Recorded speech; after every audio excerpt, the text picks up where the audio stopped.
The following may contain offensive language, adult humor, and or content that some viewers may find offensive.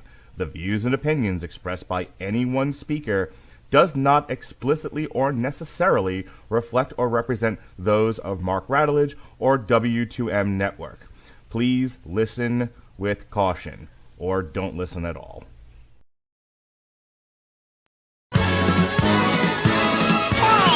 There'll be spectacle, there'll be fantasy, there'll be daring do and stuff like you would never see. Be a movie. Yeah, we're gonna be a movie. Starring everybody And me. There'll be heroes bold, there'll be comedy, and a lot of fuss that ends for us real happily. Be a movie. We can watch it all develop. Starring everybody. And me. We'll take the world and set it on its ear. Come on, join in. We're gonna start right here. And we are going to start right here. Hello, you are listening to a Radulich Broadcasting premiere podcast triple feature. I am your host, the mandated reporter, and frankly, I'm mortified, Mr. Mark Radulich. And over there, no, it's not damn you, Hollywood, but that is Robert Esquire Winfree III, the Archduke of Sherwood Forest. How do you do, sir? Okay. There's a lot of nonsense in that bowl, that salad. I could, believe it or not, I could track most of that, but you put Esquire in the wrong spot. Yeah, it should have been Robert Winfree Esquire the Third. Yeah, I got a little dyslexic. No. The third Esquire. The third, really? Esquire is a title. You give it to lawyers. Mm-hmm. Yeah, I'm aware of that. So it would be after your name. So whatever it is, and the third, if I was the third, then would come Esquire, comma Duke of Chutney or whatever follows that. Robert Bobby Knuckles Winfree. No, I wish. Well, actually, I'd rather not have had my teeth rearranged like that. But anyway, yeah, we're here. We're here for the old triple threat. That's the right. 3 count, the Jersey Triad, the New Day. I'm running out of famous trios in professional wrestling. I honestly just thought you were naming like different types of 3-way matches, and I was going to go a 3-way dance. No, I was going with factions. Oh, okay. I dovetailed into that pretty quick. It was only 2 seconds ago, so I've already forgotten it. But did you do what the Doc Hendricks and the other two? And that wasn't his name in that trio. Damn it. The Freebird, the opposite of the Freebirds. The opposite of the Freebirds? Yeah, they feuded with the Freebirds in Dallas. You don't mean the Von Erichs, or do you? Oh no, maybe I am thinking. No, that is the Freebirds. Damn it. Yeah, the Freebirds feuded with the Von Erichs. The Freebirds are the Freebirds. Yes, the Varsity Club. Which Scott Steiner has no memory of being a part of. Let me tell you how we were joking. My son and I were joking around about something, and he was telling me about a story about something that happened at school. And I looked at him and I said, "Look, the Steiner brothers used to tape markers together and shove them up people's asses. It ain't rape if it's fun." And he's just like, "What?" And I was like, "You got to look up the stories about the Steiner brothers and their locker room antics." Not a thing you should share with the 10-year-old, maybe. He was like on ChatGPT going, "I kind of like, how do you spell Steiner?" You know. Yeah, that's a thing. We talk a lot in the car. All right, so why are we here? What else would you do in the car? Exactly. So we are talking about 3 horror/psychological thriller type movies that have come out in the past year. The Strange Darling is dated as 2023 because I think that's when it made the festival rounds. But it did. Cuckoo and The Substance both did festival rounds earlier in the year of our Lord 2024, and then made their their wide theatrical exhibition a little bit later in 2024. So that's what we're talking about tonight. Strange Darling, Cuckoo, and then finally The Substance in that order. Even though I have The Substance right in the middle there because that really is the star of our show, but it's the main event, so it goes on last. And part of the reason why Part of the reason why we're doing this tonight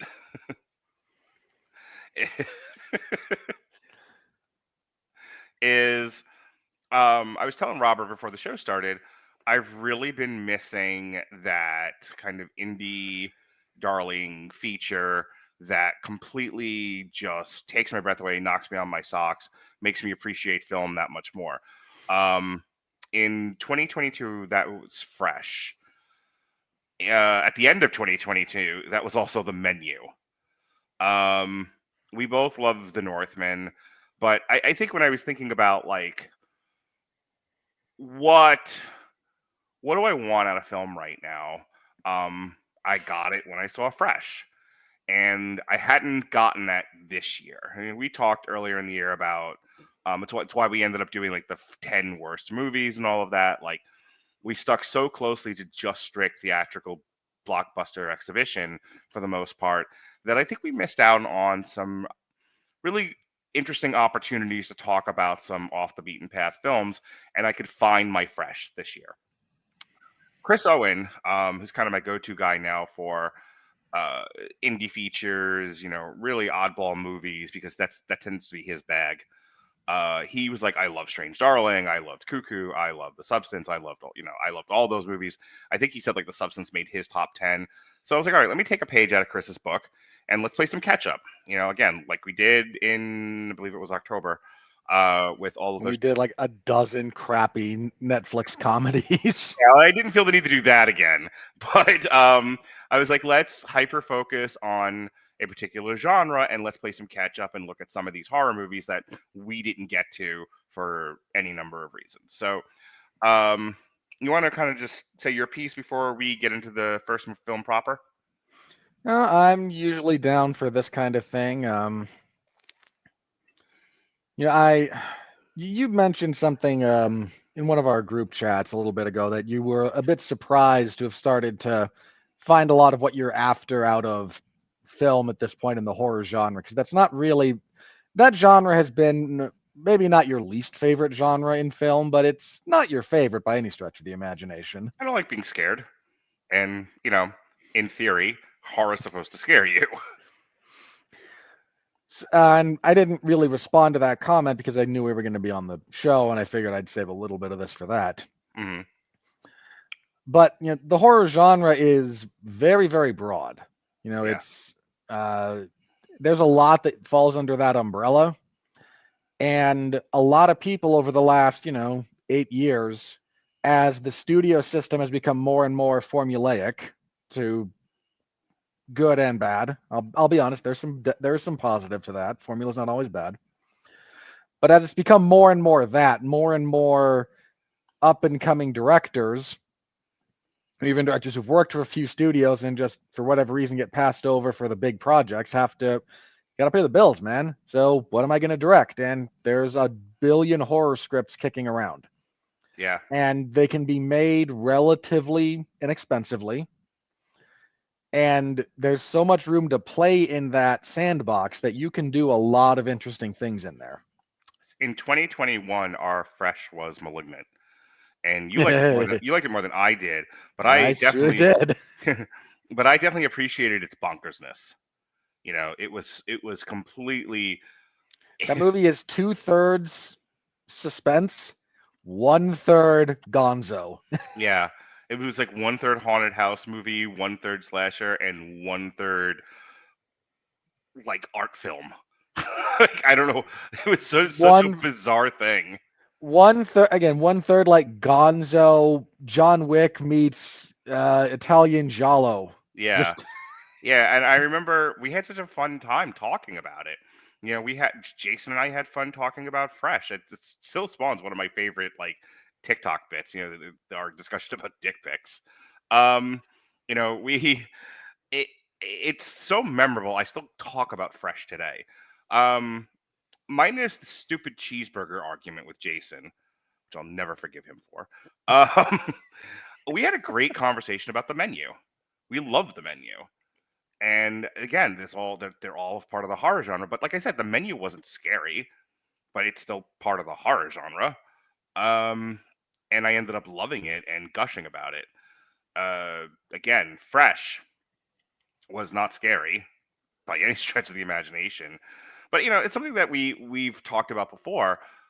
I'm looking for films that say something, and I said this to you right before we started the show tonight. And I think it's worth repeating as we get into the first movie. I'm not finding fulfillment, satisfaction in the action genre. I re-listened to our Indiana Jones review today. I'm not that angry anymore, but my stance from that show still stands. Don't be offended by my opinion or how, or if what I'm about to say differs radically from how you think and how you feel. Have thicker skin.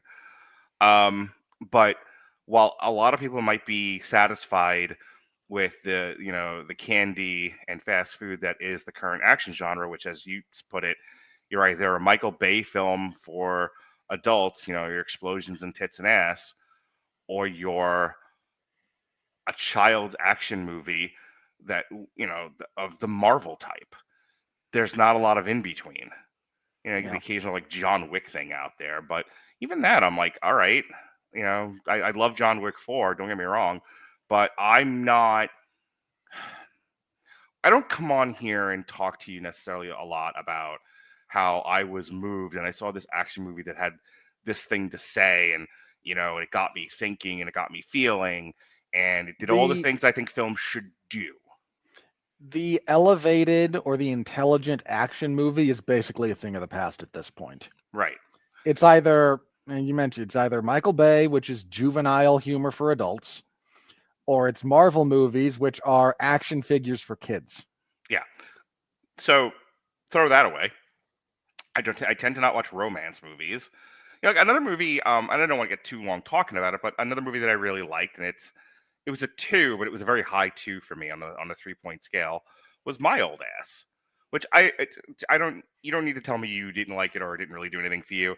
We've already talked about I have this weird affinity for fairly intelligent stuff aimed at women. And for whatever the reasons are, I loved My Old Ass. It's such a funny thing to say out loud. Yes, it is. But again, not in the action genre. That was a romantic drama of sorts.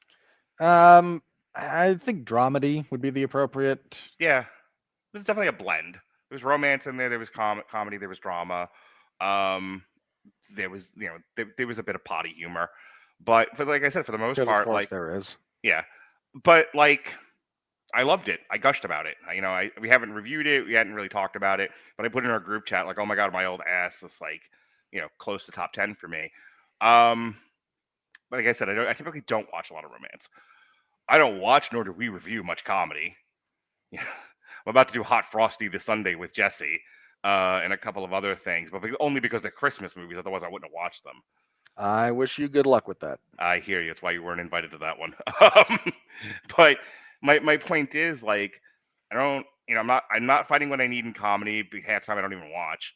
I'm not fighting what I need in romance, and half the time I'm not even watching. And I don't fight anything in the action genre. What's left? What's left is horror.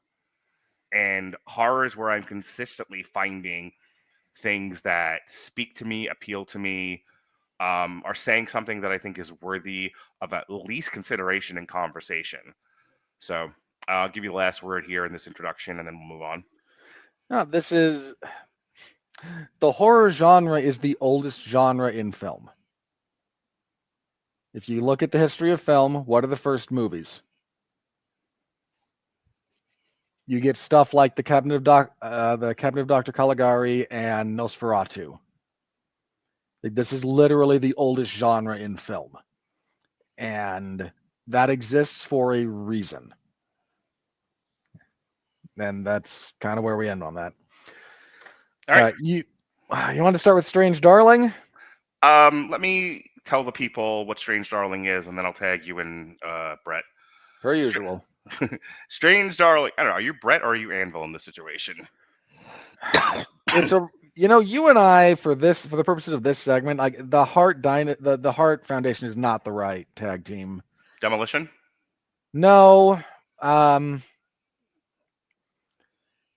Because this is more like you taking all the heat and then tagging me in, and then I go on a big run. The So Rockers? no, I mean something a little bit less. Okay, maybe put it this way: like, who's got the best hot tag in wrestling? Oh God.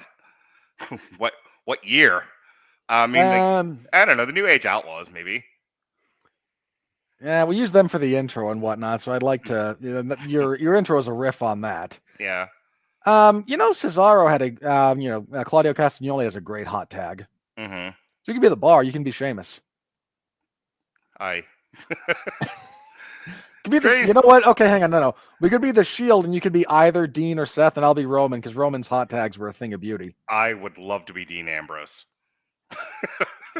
And dead. Yes. Sorry, that is an old callback. yeah, it is. Oh my God, I just got that. You bastages. All right, moving on. Dean Ambrose is dead. Strange Darling is a 2023 American thriller film written and directed by JT Mollner and starring Willa Fitzgerald, Kyle Gallner, Barbara Hershey, and Ed Begley Jr. Where have you gone, Ed Begley Jr.? Set in rural Oregon, the film focuses on a man and a woman who have a one-night stand that devolves into a cat-and-mouse game of murder. It is divided into 6 chapters in nonlinear order, which is really rough to watch at midnight after you've worked 12 hours, and then another. It's also 4. just non-linear storytelling is one of Mark's least favorite things. Only when Quentin Tarantino does it. And presented as a dramatization of the pinnacle of a serial killer's years-long murder spree in Western United States. Strange Darling was shot on 35mm film on location in Oregon in the summer of 2022 by Giovanni Ribisi, making his debut as cinematographer. We last talked about him in The Offer, which I thought was a very, very good performance by Mr. Ribisi. It premiered at the 2023 Fantastic Fest in Austin, Texas, and was given a limited theatrical release in the U.S. on August 23rd, 2024 by Magenta Light Studios, which would be one of the 20 reasons why we never covered it until now. It received critical acclaim for its direction, writing, suspenseful sequences, and twists, and for the performances of Fitzgerald and Gallner. It had a $4 million budget. It made $3.8 million, and it is currently nominated for an achievement in Pacific Northwest filmmaking at the Seattle Film Critics Society. It's got a bunch of nominations for Saturn Awards, and they're all in the pending state. All right, so tag in Roman. All right. So as Mark mentioned, this is presented as a dramatization of a serial killer's at the end of a serial killer's spree. So we open with that in scroll text. Then we see Willa Fitzgerald running in red scrubs across a field with blood streaming down her face.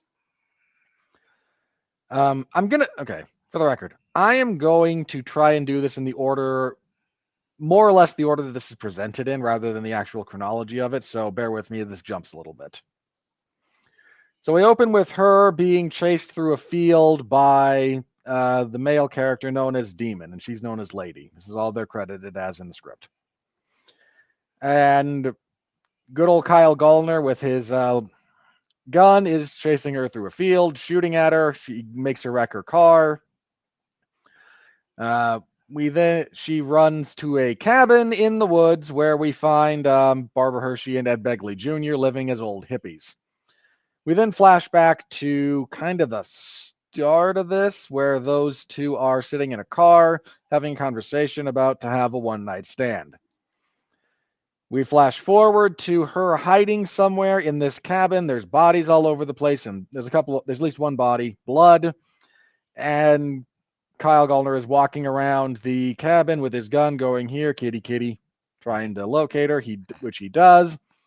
We flash back again to the intimate part of their one-night stand where she is a little bit kinky, getting him to choke her and playing with who's really the good guy or the bad guy here a little bit. Then we cut to the scene between her arrival at the cabin and when he is looking for her in the cabin. where we meet our old hippies eating horribly unhealthy food, just living the good life. I can I tell you, that just made me almost sick. I don't mind. I am not a paragon of like health food by any stretch of the imagination. I'm a bit of a garbage belly. Even for me, the layering of whipped cream and half a jar of preserves and drowning it in maple syrup. Ugh. I just got diabetes listening to that. Yes. Jesus. Must have been you must have blacked out for this part of it, buddy. Yeah. I'm. So, in what Robert is alluding to is something I told him off air. Like I said, I watched this at the end of.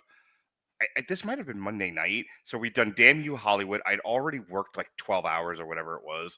I was exhausted. I've had no more than 4 hours sleep for about a week straight for one reason or another. It's nothing to do with like insomnia or anything like that. I work 2 jobs, have 2 kids. I'm trying to maintain a house, do a podcast, make sure the trains run on time, paint houses, and any number of. And I'm currently running in the next election. I'm busy. I have a lot to do. I've got consorting with whores to do. I never stop. So I'm trying to fit Well, in. you could. My advice to you would be drop out of the election and stop consorting with whores. Yeah, you would say that, you killjoy. Um, so anyway, my point is, Yeah, which of us is going to live longer? probably me, because God is unfair. But and I mean that in every way possible. But I digress. My point is, I attempted to watch this at like midnight, and because I needed to get this in, and I only had a limited amount of time to watch these 3 movies. So yes, I was in and out of Strange Darling. So yes, I missed the airborne toxic diabetes scene. Yeah. Anyway, the crux of this scene is after Lady is taken in by them, she doesn't want them to call the cops, and winds up stabbing Ed Begley Jr. to death. You see, this is our big twist, everybody. The serial killer is not Kyle Gallner with his handguns. It's her. Dun dun dun. And then we cut back to kind of the end of their tryst, where she drugs him with ketamine. She presents cocaine, and he kind of goes, "Yeah, all right, I'll try that." But she's sneaky and switches which powder he snorts up. So he snorts up a nose full of ketamine while she gets the cocaine. She then carves an EL into his chest and is about to kill him, but he shoots her in the ear, which is able to stave her off. He then snorts a bunch of cocaine to try and counteract the ketamine. This takes a period of time. This is not one right after the other. There's stretches of time here.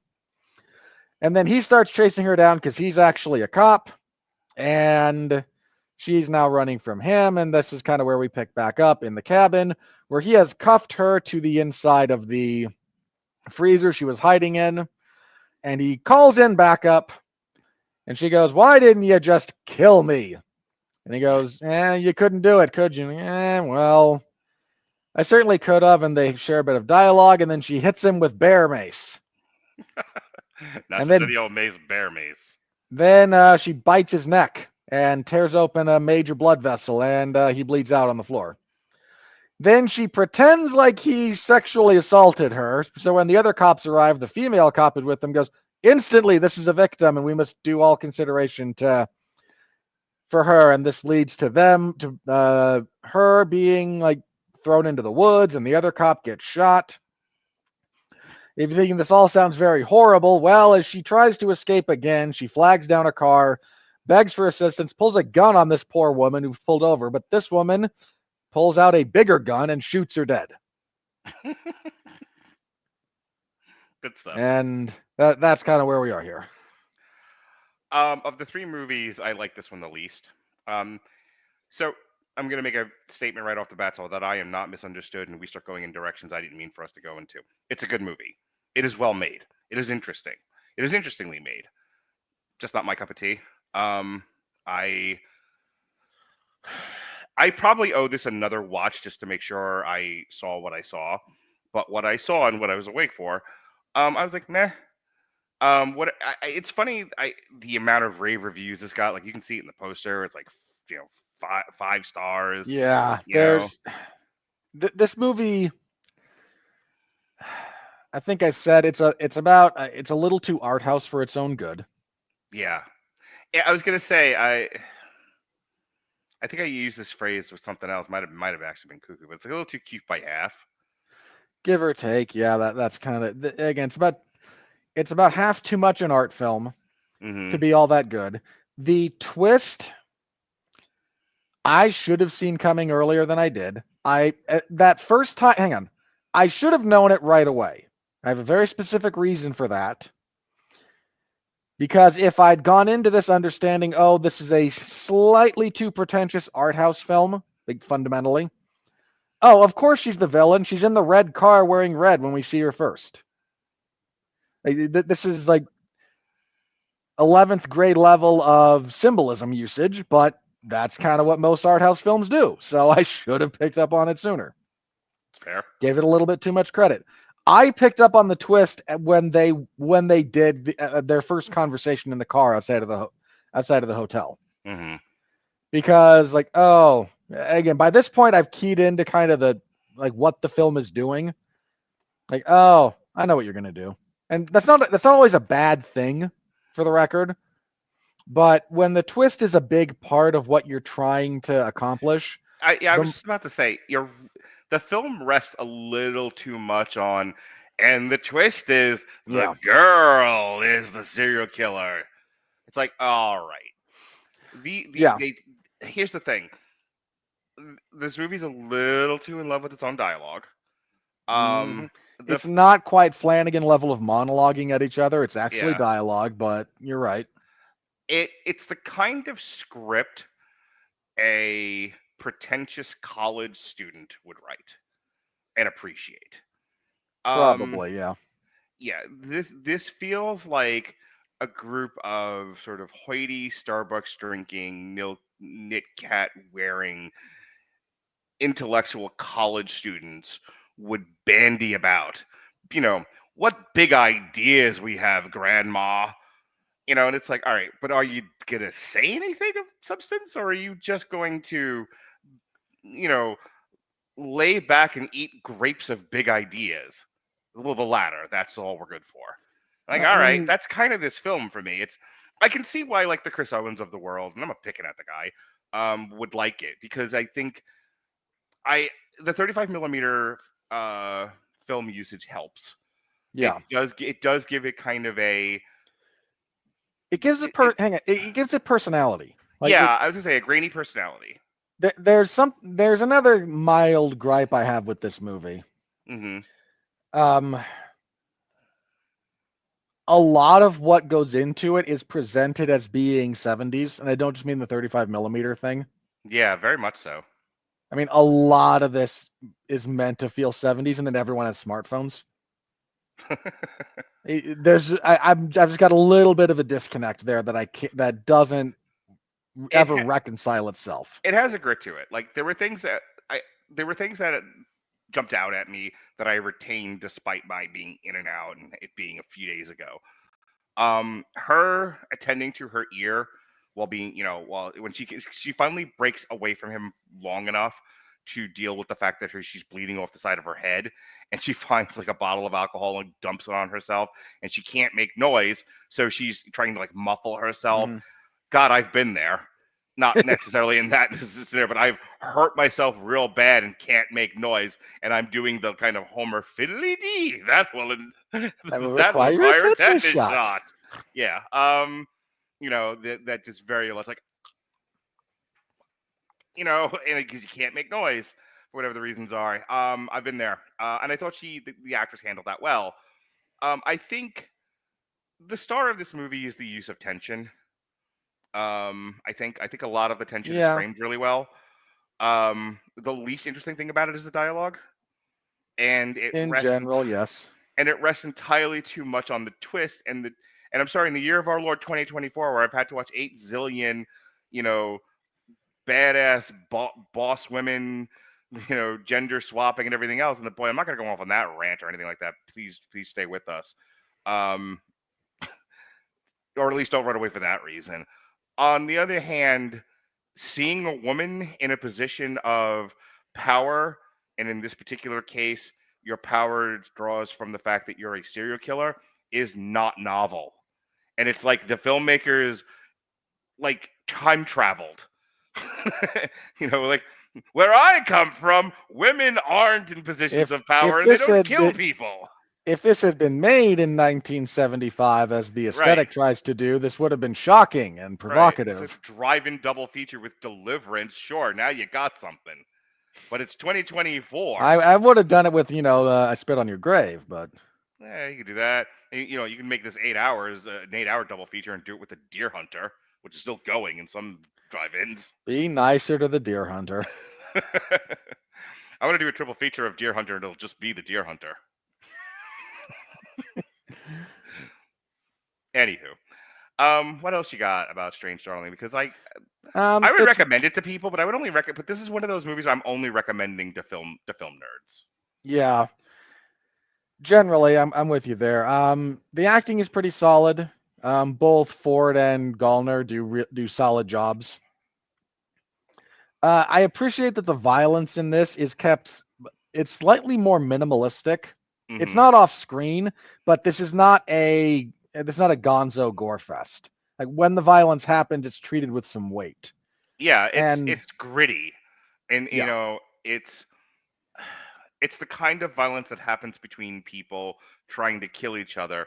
It's not fantasy violence. Yeah, very much so. And considering the two other movies we're going to be talking about, having some grounded violence in here was actually a little bit refreshing. Yeah. Because both of these other ones, not so much. Oh yeah, wait till we get to the substance. Just wait for it, people. So yeah, again, the acting from the two leads I think is actually quite good. There's a lot about it that's well made. I'm with you. Like, I would recommend this to a few people, but this is a cautious recommendation depending on how much I know you and your taste, not a blanket one. The last thing I'll say about this is I think the praise that it's receiving, it comes from somewhat the same place that I'm currently in that we're so desperate, we're so hungry, thirsty for Anything weighty film Okay. that when you're doing something out of the box, it gets artificially inflated because so much is firmly in the box. I would absolutely agree with that. All right, let's move on to Cuckoo. Cuckoo. I was watching this the other night, and I guess I must have had the volume up fairly high. So there's going to, and we'll talk about it in a second, but there's occasionally the sound of like a screech in the movie, which we'll explain. And I went to my bedroom and I passed my son's room, and he goes, "Father," he calls me Father, and he was like, "What the hell are you watching? What's with the yelling? What's that scream?" And I'm like, So the other thing about that is I was telling him we were doing this tonight, and he was like, "What'd you think of the movies?" I'm like, I didn't love Strange Darling. I really liked Cuckoo, and The Substances might be one of my favorite movies of the year. And he was like, "Well, what's Cuckoo about?" And I went, "Bing bang, walla walla, bing bang. Efa Horg means I love you." I couldn't tell you actually. Something about birds and the young and the zombies and Dan Stevens. And he went, "None of those were English words." And I went, "You're right, son." That's barely a sentence. All right. So speaking of barely sentences, Cuckoo is a 2024 horror film written and directed by Tillman Singer and starring Hunter Schafer, who fucking looks like Holly Hunter, by the way. Like, or at least in this movie. When I'm looking at this other picture of her that comes up in her wiki, not so much. But I honestly, when I first saw the trailer for this, I was just like, did they time travel and find young Holly Hunter? What's going on here? Jan Bluthart, Martin Zakis, Jessica Henwick, and Dan Stevens, as we mentioned before. Those are fucking onions. Co-production between Best Line and Abigail. That line, man, not just that line, but the delivery of it by him in that movie is so great. Yes. I mean, those are onions. Those are fucking onions. A co-production between Germany and the United States. The film follows a teenager. Nothing bad can come out of those two war criminal nations getting together, right? Yeah, sure. Sorry, I shouldn't. Every nation's guilty of war crimes. It's just Okay, Robert. A teenager, Schaefer, who moves to the German Alps to live with her father, Zacchus, becomes disturbed by strange occurrences as their father's boss, Stevens, embroils her family in a sinister plot. Cuckoo had its world premiere at the 74th Berlin International Film Festival on February 16, 2024. The film was released theatrically in the United States on August 9th, 2024, and then in Germany on August 29th. It received generally positive reviews from critics and grossed $6.7 million on a $7 million budget. It has anytime no just for the accolades record, that I can say. as a minor note for everybody about this, if you're this low of a budget and you can get about your budget back, you're going to make up profitability in streaming. It is really a goal for a lot of lower budget stuff like this. Well, sure. They're not looking to, you want theatrical exhibition. So for those that don't know, and I'll really make this short, because I know people listening are like, well, what did you think of the movie? You're not interested in the weeds part. This is important. Learn a thing. In order to be eligible for awards like an Oscar, a Golden Globe, etc., you have to have X amount of time in theaters. You have to have X amount of time as a theatrical exhibition. If you go straight to streaming, like straight to Netflix, straight to Amazon, and you skip the theaters entirely, you are not eligible for a lot of prestigious awards. So a movie that is intended for a streaming release will usually, and Netflix has done this, Apple has done this, Amazon has done this, will usually have at the very least a limited window, like a week or two, and then it's eligible, and then it's like, okay, now come watch it exclusively on Prime or Paramount Plus or whatever. Yeah. Other thing about that, I think in a fair and just world, both Strange Darling and Cuckoo go straight to streaming. Mm-hmm. Sure. I don't think either of them are really theatrical quality films, but that's a different gripe. So anyway. All right. So just going into this, I saw the trailers for it. I remember because I took my kids this year to see some lesser known stuff. We went to go see. I saw the TV Glow. I took them did it ever glow? I took him to go see the anniversary showing of Run Lola Run. And I sorry, the thought I only laughed because that must have been a trip for him in like kind of a good way. I show my kids a lot of movies. We talk about a lot of movies. They've heard my podcast since they were born. They are more accepting of weirdo films than the average tween, by and large. And by a large margin. Anyway, but the point that I was getting to was we had seen the trailer for Cuckoo a couple of times, and I remember my kids and I looking at each other like, and it did, they were interested. And it's one that I wouldn't mind, of the three of these, it's one that I wouldn't mind showing them, and I wouldn't feel bad about myself after I did it. You could pretty easily show this. There's one sequence that has a fair amount of nudity, but even then, it's not quite full frontal. Yeah, I didn't remember it. So my point is, this is one of those where our reaction to the trailer was, this looks really weird and interesting and not like anything I'd ever really seen before. And I maintain that after watching this is the weirdest, most novel movie I've seen in a really long time. And I don't need that to spark a debate of I should watch more movies. From my experience with what I have watched, it's the weirdest, most novel movie I have seen in a few years. That's fair. Not trying to spark the debate about you should watch more movies. Mm-hmm. This was not that for me. Okay. We also have a different appetite and a different volume. Very, very true. So, kind of what makes this whole thing work. So anyway, the plot of Cuckoo, as kind of mentioned. Yes, sir. We follow. Oh, starts with a G. Gretchen. Yeah, Gretchen. All right. Take a shot in the dark there. German McGerman girl. As she, her father, stepmother, and half sister are moving to build a new resort in the Alps. Her half sister is mute, hears just fine but unable to speak. So she communicates with, text to speech stuff on her phone or sign language. And Gretchen is not exactly thrilled to be here. She's constantly calling back home to talk to her mother's answering machine. It's another movie where the technological anachronisms are a slight point of contention for me because it's a physical answering machine being dialed up on a smartphone.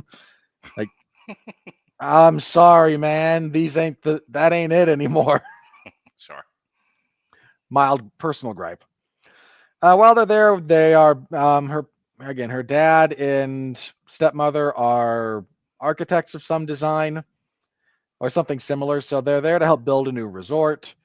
And Dan Stevens is kind of in charge of it. He is the odd German fellow for this movie instead of the slightly obnoxious Jersey guy, or not Jersey, but I forget the accent he was channeling in Abigail, but Yeah. it was Jersey or Brooklyn, like something in that region was Oh being my God, there channeled. are more areas that sound tough than Brooklyn. He could have been from the Bronx. Yeah, but the Bronx accent is different. Keep going. You lived there. You should know this. Weird stuff starts happening. So Gretchen gets a job as the receptionist for the resort because there's a bunch of like bungalows that people come and stay at, and there's weird happenings with some other guests who like wander around disoriented. Some of them become violently ill on occasion, and every once in a while there's a really high pitched kind of sound that gets people kind of stuck in almost a time loop or a behavioral loop, certainly. Mm-hmm. And this leads to Sammy, not Sammy, excuse me. Got me on Abigail again. Hit her fucking onions. I swear to God, I almost said. And Dan Stevens walked around this entire movie pointing and saying those are onions. Yeah. He really doesn't. Dad Stevens does a very good job here, but Gretchen tries to run away, gets in a car accident, wakes up in the hospital. Things are just really weird. Nothing's quite working, and she meets a alleged cop who's there investigating all the weird goings on. They observe a woman. In fact, Gretchen at one point gets chased by one of the only like effectively scary scenes in this movie is her riding her bike down the street. Yeah, that actually got And a jump out of me. yeah, one of the only genuinely kind of scary scenes. And she's being chased by a woman with like a trench coat, sunglasses, and I skipped the opening scene where a teenage girl runs away from home, and we'll get to her in just a minute or two. So things keep going weird for Gretchen. So the police officer tries to attack this woman. Doesn't quite work. Not able to kill her. Ultimately, Gretchen winds up. And there's a lot of angst here. This is what Mark's going to talk a little bit, like what the emotional core of this movie is the fact that Gretchen doesn't feel comfortable with her dad or her stepmom or her half sister, who she regards as an alien. It turns out she is an alien. We'll get to that in a second. Alien's a bit of a stretch, but something different. Anyway, there's a lot of weirdness that continues to happen, and ultimately, her half sister Alma, is having some seizures, so they take her to a hospital. Gretchen goes to kind of run away again, and then Dan Stevens shows up and goes, "Oh, good, you're packed. Come on by my house. I will give you some money. We'll take you to the train station. You can be gone." In the midst of all this, there's the revelation that Gretchen's mom, who she keeps calling, is dead, and all she's doing is calling the answering machine. It's a quote unquote twist that is really dumb. Really dumb in execution, in the sense that any audience member realized that earlier. Right. It's to set up the bit where Alma has called that same number to say, Gretchen's sad, and we'd love for you to come visit us, and it's just a really nice little sister. Like, that's the whole point of that, and it's badly set up to get to that one point.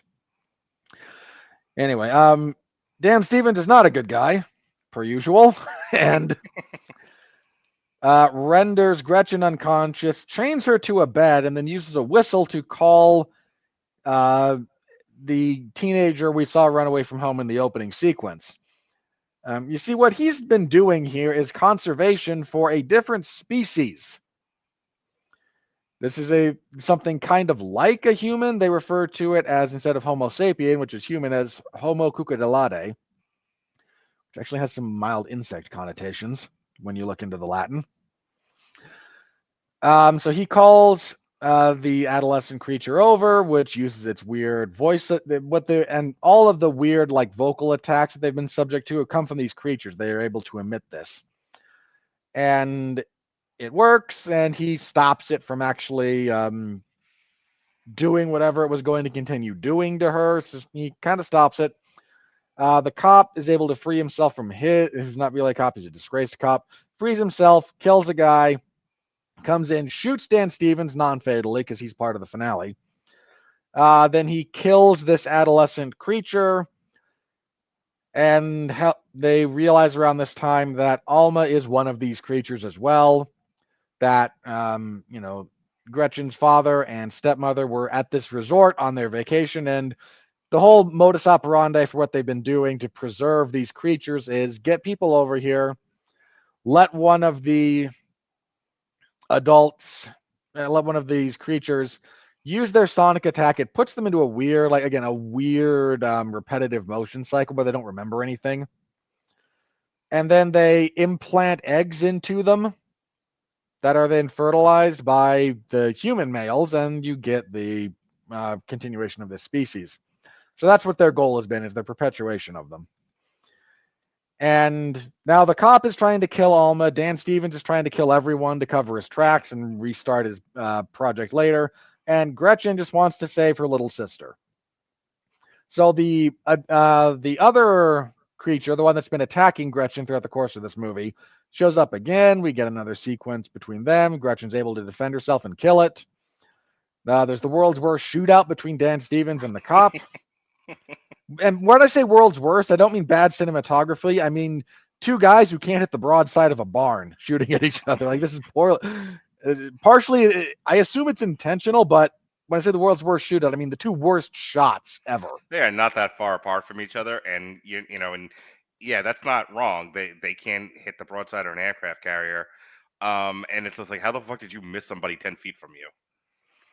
It reminded me of this bit at the end of Shanghai Noon when Owen Wilson, who is famously a bad shot in that show, like that's the gag about his character. He's a terrible shot. Yeah. He's shooting at one of the villains. They're both behind pillars and they're taking shots at each other. And it's Xander Berkeley, actually, who plays the villain. And he's seeing all these shots go very, very wide of the thing he's hiding behind. And he just says to Owen Wilson at one point, "How do you survive out here?" All right, finish up. So Gretchen's able to sort of reconnect with Alma. They're able to escape. The other two kill each other.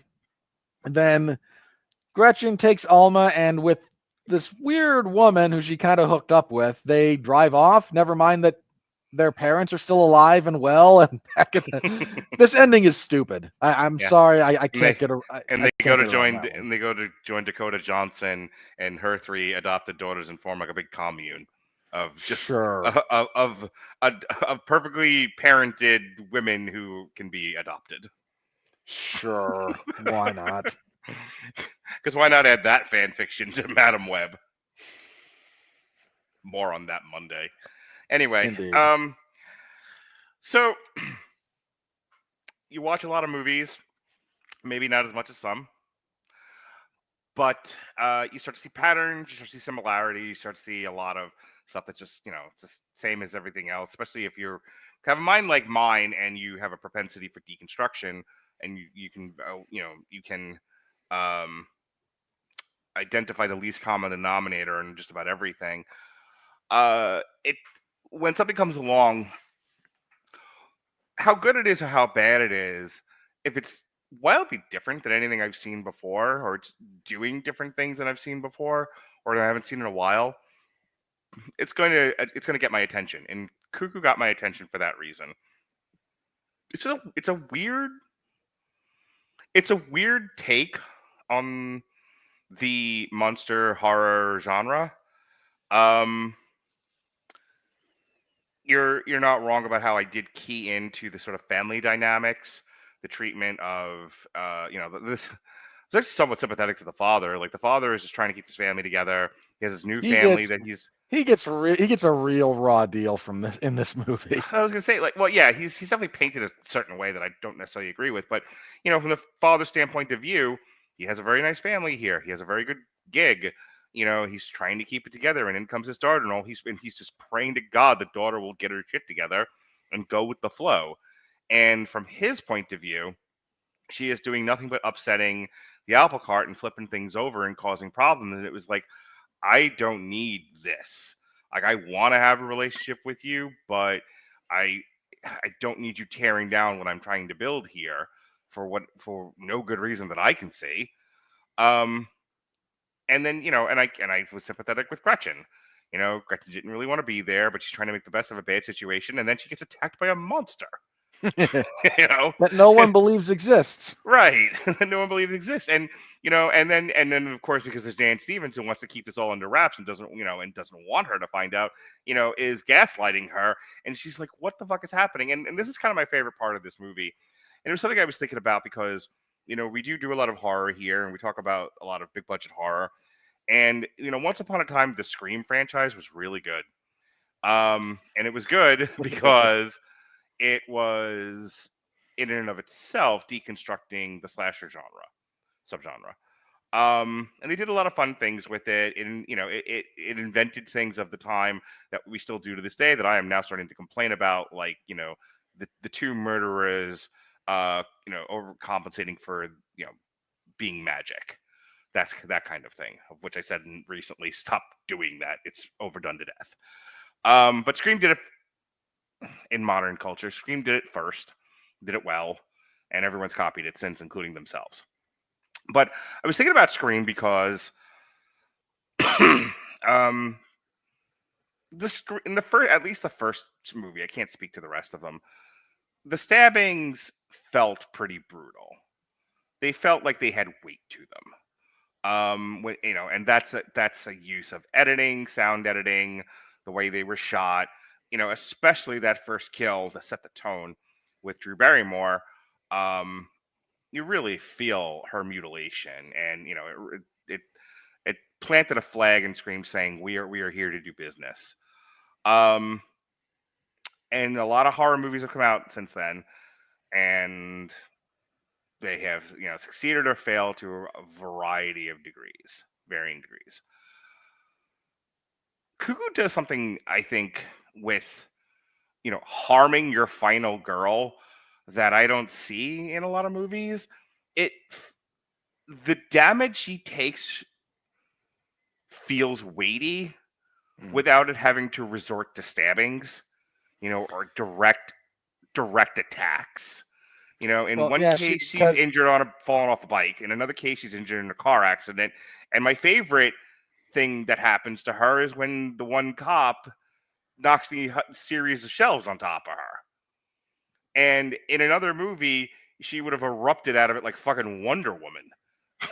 And here it really hits her, and like you feel the weight of it on her.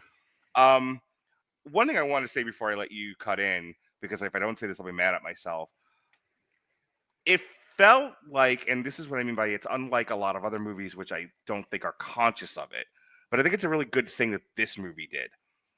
She continues to take damage as her mental health unravels. So there's like a manifestation physically happening with her as her mental health deteriorates. And it's like slowly but surely, there's one bad thing happening to her. I mean, if you look at, like, I'm not completely off on this. If you look at the marketing for it, start with the bandage on her head. Mm-hmm. Like, clearly they are wanting the audience to key into the fact that as time progresses in the movie, as plot points are made, as the big evil plot unveils itself, worse and worse things are happening to her. By the end of this movie, she is like practically bandaged up like a mummy, in her arms in the it's not a sling, it's in what do you call those things? That's It's like a bionic cast, you know. Yeah, it's a specific type of cast that limits. It's designed to adjust. You see them on people with their legs after they have like ACL surgery. This is just one for Right. the arm. 40 years ago, she'd have just been wrapped in just like regular casts. She'd been like limping around and she Head to practically toe. mummified. Yeah. That's what I'm saying. Like, I think the movie does a really, really good job of reminding you that pain hurts and damage is limiting, and it gives you natural hurdles for your protagonist, for your final girl. So bravo there. I think the movie is shot interestingly. And I think Dan Stevens' evil plot is one of the weirder ones I've seen in movies. And I think that's why I like it so much. Okay. Um, I don't disagree with pretty much any of that. So let me go with a few of my problems to as by way of counterpoint. This movie wants to have an atmosphere that it does not achieve. That If is you want fair. if you want to have the eerie, everything's a little bit off, like folk horror atmosphere, that takes work. You have to put time and effort into establishing that. This movie doesn't. Oh God, what was the movie that everyone was like, film people, everyone were they were finishing in their pants over, and it's the movie with I Florence assume Pugh. you're referencing Midsummer. That's the one. Midsummer accomplishes what you're talking about. Midsummer or The Ritual, which is actually a really nice monster movie in addition to being some folk horror stuff. It's on Netflix still, I think. It's The Ritual or it's The Rite. I can't remember. Ritual. Rite is possession horror with Anthony Hopkins. The original Wicker Man. Um, sort of The Witch. Sort of with is folk horror. But yeah, like the point being, the setup for this really wants to establish that kind of vibe, that kind of atmosphere, and it just never puts in the work to establish the mood of everything that's going on enough to get that across. So there's a little bit of falling short with other stuff that should hit harder if that atmosphere had been properly established. Um, there's a little bit too much intercutting of the thriller plot with the family drama, which is, I shouldn't say too much intercutting. It never blends well. A really good horror movie that relies on family drama as its emotional core blends those two things together a little bit better than this does. Something like Hereditary, where that's kind of all the emotional core of it, but it works really well. Or The Babadook, which is all about domestic horror in some respects. Babadook's a really good example of how you blend family drama and horror Yeah. effectively. So, and bear in mind, I'm aware these are like, you could argue these are gold standards I'm bringing up. Like, this is the standard of excellence. And fair enough, not everything's going to reach that, but that's what you should be aiming for. And this movie just falls a little bit too short of what it needed to really kind of be consistent. I mean, I mentioned there's like one decent scare in this thing. And even some of the other sequences where, okay, maybe they're not scary, but shouldn't there be tension? There's a few of those even that fall just a little bit short. Mm. I actually wound up, you're right that the motivation and the plot for the villain being purely like animal conservation, like that's what he's doing. It's the plot. It's a part of the plot of like the Wayland Yutani Corporation. Yeah. But not done so stupid and so over the top and so mustacheurly evil. There's a detached scientificness about it that I kind of adored. I really like that. My only gripe with that becomes I actually needed a little bit more explanation here.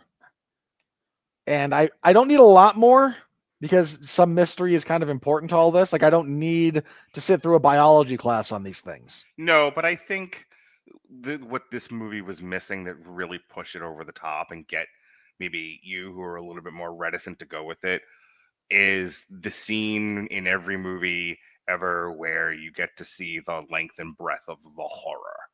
Yeah. We need to see kind of an example of what his end game looks like. And for Gretchen to have a reaction of anything but this. Or we need to see we need a better view of, what did he call them, a laying, where they actually throw a little body horror in here. Like let's Yeah. let's go a little bit with that. Or what if a crazy person had cut the egg hatching and the face hugger jumping on Kane's face? Okay, yeah. And we just cut all of that out, and we cut right to the xenomorphs running around on the ship. What a different movie Alien turns out to be. Very, and it doesn't work nearly as well. Correct. So the other thing I think I would have liked in that respect is kind of the why. Like again, he says, I'm a conservationist. I believe in preserving these creatures. I'm okay with that, but I do still want a little bit of a why. Like same kind of thing. Like there's a few different like species of animals that only exist under like in zoos. It's one of the reasons I don't think zoos are bad things. Like you can have a bad zoo, but a zoo itself is not bad. Like part of what we're doing here is preserving these creatures that in their natural habitat might not anymore. Like either some kind of changing environment, or whatever reason, they're just not there. Right. The most important movie of the 20th century was Star Trek IV. It teaches us to make sure that we have the animals so that in the future, when we need them, they'll be there. I hate so much that you brought that up. You're welcome. That's one of my least favorite Star Trek. It's not my least favorite Star Trek movie, but well aware how much you hate Star Trek 4. I hate fun, Mark. You know this. I gained more appreciation for Star Trek 4, though, when I realized how little of those are actually whales. Okay. Back to the movie we're talking about. Yeah. But I could have, again, a little bit more of the why. Like, okay, you believe in conserving these creatures. Okay. People want to save the polar bears. There's a non-trivial chance that the polar bear habitat shrinks so much we have to keep them in captivity, and that's the only place you find polar bears. Is this a worthwhile use of time and resources? Maybe. I'm not weighing in on that. But the why are we preserving the polar bears is like, well, because polar bears are cool and we feel guilt, or something. Like, you can make arguments about the why. I'm fine with his motivation being the scientific preservation of this different species of being. The why he feels compelled to do this, I did kind of want an answer to. And it could have just been, we want to study them. Who knows what these creatures will bring us. I would have been, and I would have been okay with that. They don't give us anything. Right. That's what I'm saying. Like a line that says anything. We preserve these creatures because we don't know them and we must. Okay. Or we're with you now. Yeah. We think that this that this chemical we get out of one of their glands after they die is like it cures cancer. I don't know, something. Yeah, I had a very similar thought, but I was trying to keep it really general. Yeah, but again, anything along those lines, right, would be valuable under these circumstances, and we don't get it. And again, the ending to this to me is still just bizarre. That her impulse is to take this small child, get with this woman she met a day ago, and drive off into the sunset when their parents are still there. Here, if I may, my only counter to that particular argument is, first of all, it's highly believable for me for a young woman to meet a girl in one day and want to run away with her. I live in this world. I've seen it. I was fine with that the first time. Like, 1,000,000% on board with her first attempt. Well, this whole area is shit now. I mean, this is where the horror was. They want to get as far away from it as possible. So all that tracked for me. Taking Alma with her, I think that's one of my major issues with this movie, if I have any, is I don't buy Gretchen, like I was reading through the plot synopsis of like I gotta fill in the gaps here. I don't know what I just saw, and I'm reading it, and she's like, and she just wants to save her sister. I'm like, it doesn't feel like she likes her sister through 99.9% of this movie. And the only thing I can come up with is she figures her parents were in on the plot, so they don't deserve the child, and she'll take the child away, and that'll be fine. I mean, it's dumb, and which is really my big gripe with the Yeah. way this movie ends. It's just kind of dumb. And for a finale that in general I think it's not perfect, but kind of works to end on that weird note, just left again. your parents suck. I'm going to take you with me because we must get away from the horror. Never And mind. again, But there's no evidence that the parents suck. yeah. Is my big gripe. Like they're not abusive. They're not. The filmmakers think they suck. That's the problem here. This is Yeah. kind of like what we said about Strange Darling. We're resting a little too heavily on the filmmaker's perspective. Yeah, 100%. If you've ever talked to somebody who like they're explaining something to you, and they're explaining something to you from the standpoint of view of they feel like they are 100% right and there is no counter, and they are just like, it's kind of like when I talk to my dad. My dad explains stuff from a place of like quasi-religious conviction, and he misses entire steps to bring me along the way to his point of view. And I always say to him, I'm like, if you would at least like calm the fuck down and walk me through every bit of how you got to be where you are right now, you might turn me, you might bring me along with you. And he goes, nope, I'm good with just being right, and you should agree with me. No, that's This is a bad way to go through life. He's gonna die soon. He's in his 70s. Okay. Doesn't matter. Past a certain point, okay, you kind of just throw your hands that's my up and point. whatever, But I'm bringing up my dad because the filmmakers are kind of like my dad in the sense of they didn't bring you along the way in an argument. Like if you want a different parallel than my stupid family life, think about lawyers. When lawyers are making oral arguments, they have to present evidence every step of the way in order for the jury to be able to reach a conclusion. If they miss something, the jury doesn't have that information, they can't make an informed decision, you might not win. And it's like, well, I had a winning argument here. I know I'm right. I have the evidence. But if you drop steps and you just presume to assume that your audience knows what the fuck you're talking about, and it's part of the reason. So, an even better one, more personal to this podcast. So Robert and I have, this has been a learning experience, to say the least, in the 10 years we've been doing podcasts together. And if you go back and listen to some of the early stuff, we don't know what the fuck we're doing. We're just talking. And we're just talking to each other. We don't give a shit what you think. there is a lot of not acknowledging our audience at all. Did we even have an audience back then? We did. They became our friends and have been on this podcast. Hi, Andrew. And Jesse, Jesus Christ, Jesse started out as a fan, and we couldn't get rid of him.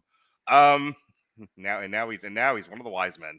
And now we want more of Jesse, and we can't quite get the scheduling right. So my point being, we used to not talk to our audience. We just talked to each other, and if you understood, it's great. If you didn't, who gives a fuck? Then a few years ago, when we switched to video, and we were starting to get an audience, and I would talk to people who watched our podcast, they would say, you guys sound really smart. I don't know what you're talking about, though. I can't follow anything that you're saying. Sounds great, though. Like, it made me aware that I have to change my speaking style and the way that we do these in order to bring people along so they can follow it and they get a satisfying experience. As opposed to doing what we used to do, which is just talk and hoped you were with us, and if you didn't, go fuck yourselves. Who cares? Which is a great way to retain an audience. So, Cuckoo, the same thing, operates narratively from this place, or not narratively, operates thematically from this place of the filmmakers very much have a very specific perspective and very much see the characters a certain way and very much see what they're talking about in this film a certain way, and they don't they're missing steps to get you to where they are. Yeah. And The so perpetual assumption of facts, not in evidence. right. And so you as an audience member are kind of left going, huh? And they're just like, no, why aren't you with us? We we said something very meaningful and deep here. And it's like, well, you didn't walk me through the entire thing and you lost me. Yeah. So yeah, that's Cuckoo. It's another one that, if you're into this kind of thing, is not the world's worst use of your time, but it's another one that I recommend very sparingly. I started to say it before. Now I can say it. This is one that I would go back and watch with my kids. There's nothing in it that they haven't seen before. For better or for worse.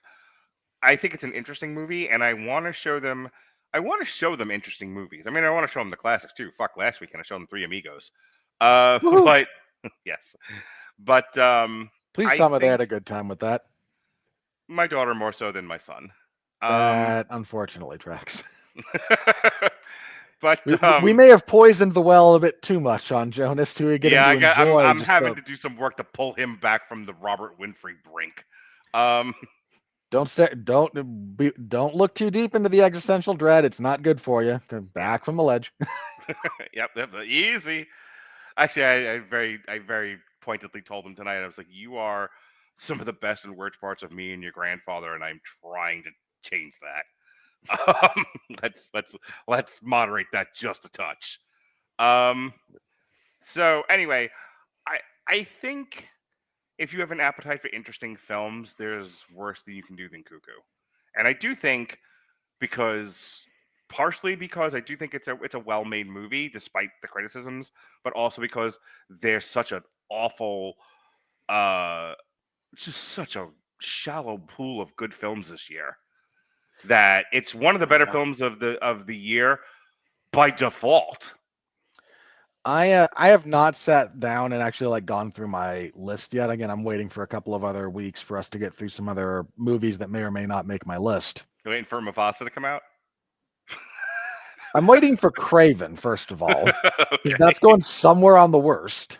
Yeah, sure. And I think Sonic 3 might actually be a top 10. I'm not guaranteeing it, but it might. Okay.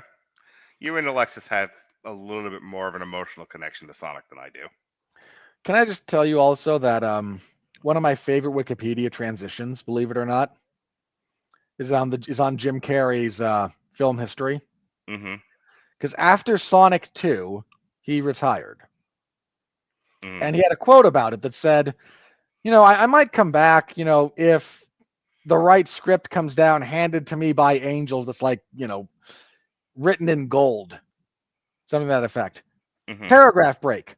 Jim Carrey returned as Dr. Robotnik in Sonic 3. That's And really it's just funny. one of the funniest transitions that I've ever seen. All right, let's get into our third movie here, and my favorite movie of the three. Like I said before, this is it. This is my, as you said, where we did the Idol. This is my Waterloo.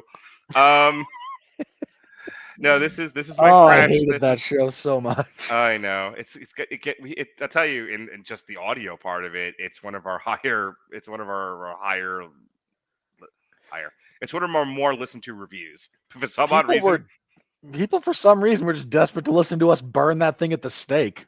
there is something of entertainment value to you and me hate fucking something, and we and we threw the Idol a wild beating.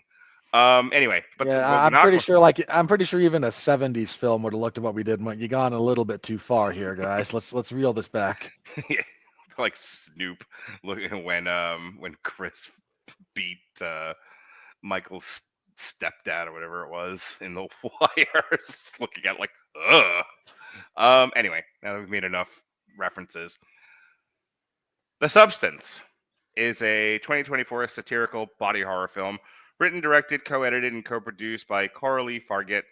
It follows a fading celebrity, Demi Moore, who, after being fired by her producer Dennis Quaid due to her age, uses a black market drug that creates a much younger version of herself, Margaret Qualley, with unexpected side effects. Counterpoint. Totally expected side effects. You just do them anyway.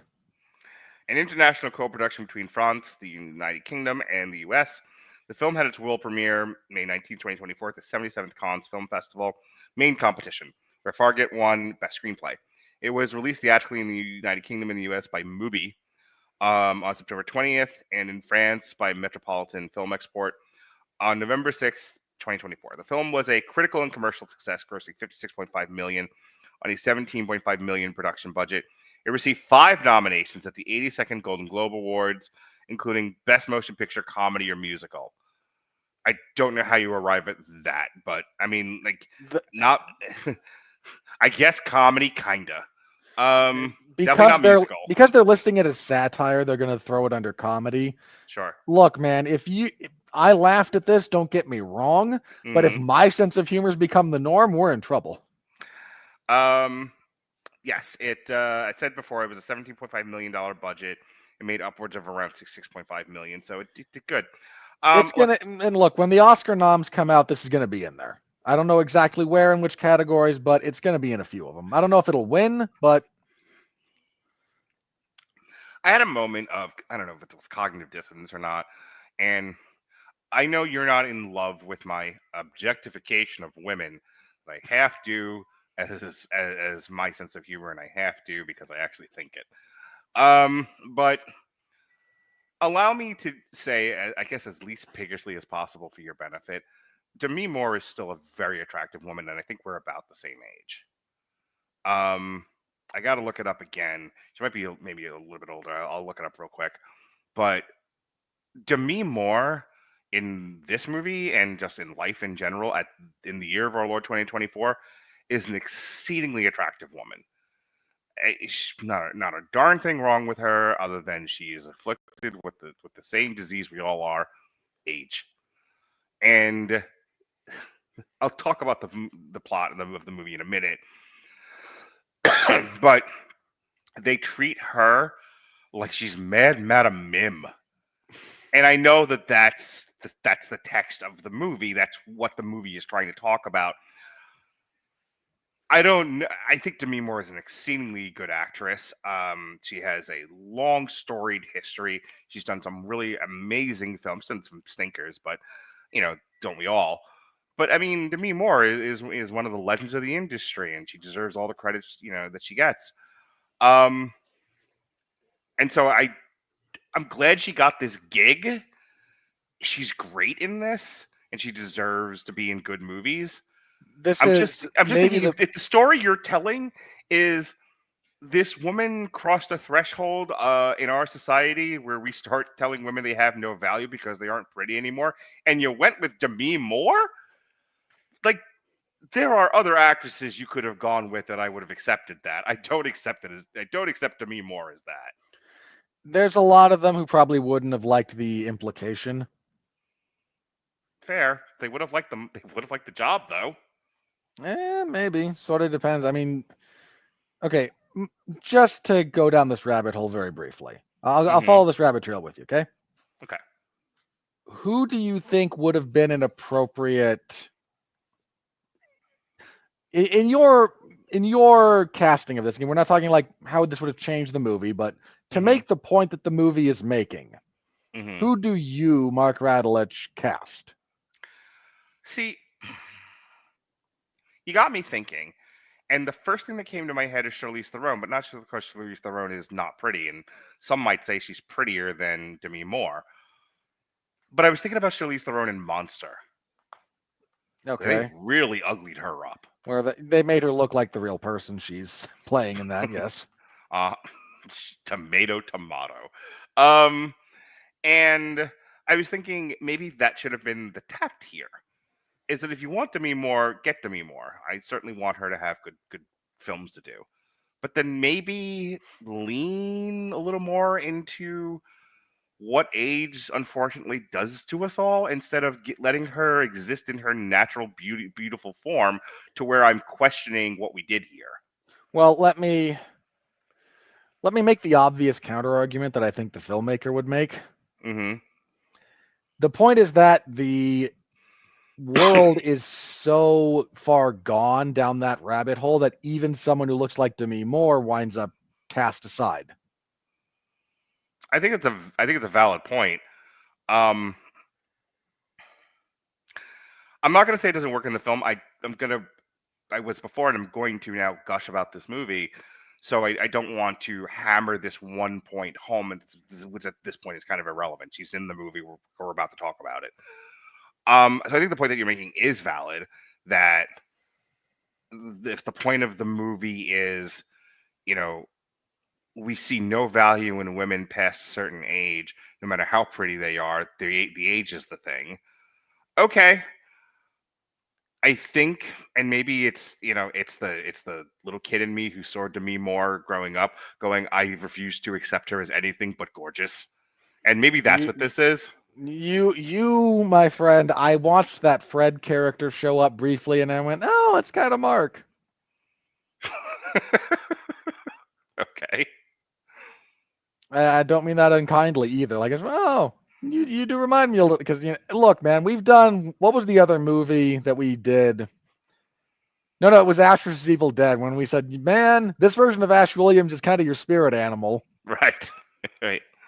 Figured I'd find one that's a bit more positive. All right. So she was born in 1962. So she's 62. Okay, we are not quite the same age. Yeah. However, She is actually younger than my mother. um, but now I'm now keying into why she she plays an important part in my not my upbringing, but my development. Okay, I'm gonna go out on a limb here. Mm-hmm. Well, so You were the her years active were started in 1981. I am 5 in 1981. Okay, but I'm gonna go out on a limb and say you are just the right age for all those trailers for striptease to have indelibly lodged into your brain. You know what? Let's play this game for a moment. Let's see here. So I am 8 when Blame It on Rio. When I see Blame It on Rio because I have poor parenting.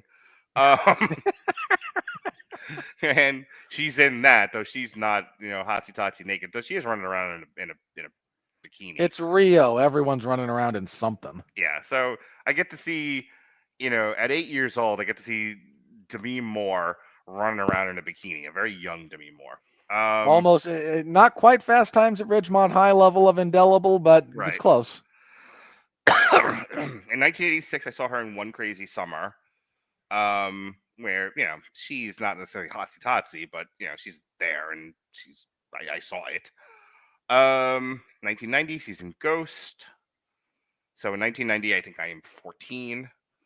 Yeah, but Ghost is pure romance. Yeah, I'm just looking at things I would have seen. Yeah. Skipping to what you said, Striptease, that comes out in 1996, and by then I'm midway through college. Okay, so maybe it still would have been that's the right kind of movie to have hit you, but yeah, you were a little bit old for watching the trailers for that on network television and having your jaw drop to the ground. I do remember that and thinking, Demi Moore is an attractive, well put together woman. But yeah, she's not like when I'm like a little kid, other than Blame It on Rio and One Crazy Summer. Yeah, the next thing was Ghost, and then unfortunately there was Nothing But Trouble, and no one should talk about that movie. 1992 again. I'm midway through high school, and she's in A Few Good Men with Tom Cruise and Kevin Bacon. Kevin Bacon, Jack Nicholson, yeah. Kevin Pollak. 1993, I am aware of but never saw Indecent Proposal. That's the one that would have got for a lot of people because that remake is, I think it's a remake at least. Because that's her, Robert Redford, and Woody Harrelson, if memory serves. Yeah. So all right, so I'm just saying, like, I want to say seeing her in Blame It on Rio and then One Crazy Summer and then Ghost and then and by that point now I'm in high school. But I'll tell you what though, it's college and beyond is where I really started to pay a lot of attention to her because she's in movies I really like. Yeah. So anyway, but let's get into the substance. You know what? You want to? It's just to go 3 for 3 here. You can go ahead and do the plot synopsis. Sure. You're good at it. It's your thing. Okay. Well, So you're we good at it when you don't, as Andrew said, what was it, hog the puck or some crazy use from hockey. fair enough. Mm. So we open with the establishment of the star on the Hollywood Walk of Fame for Elizabeth Sparkle. My one gripe about the writing. It's a Because little on the nose. hang on. So about a week ago, I will occasionally have dinner with my mom and her sister. And as a favor to me, instead of watching whatever they normally watch, which is usually like news or some other weird degenerate thing, because God love my aunt and I really do. Her taste in television is awful. Okay. So, but as a favor to me, we just put on The Simpsons.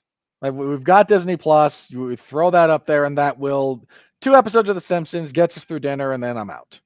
And not in a bad way, but like that's my time limit, give or take.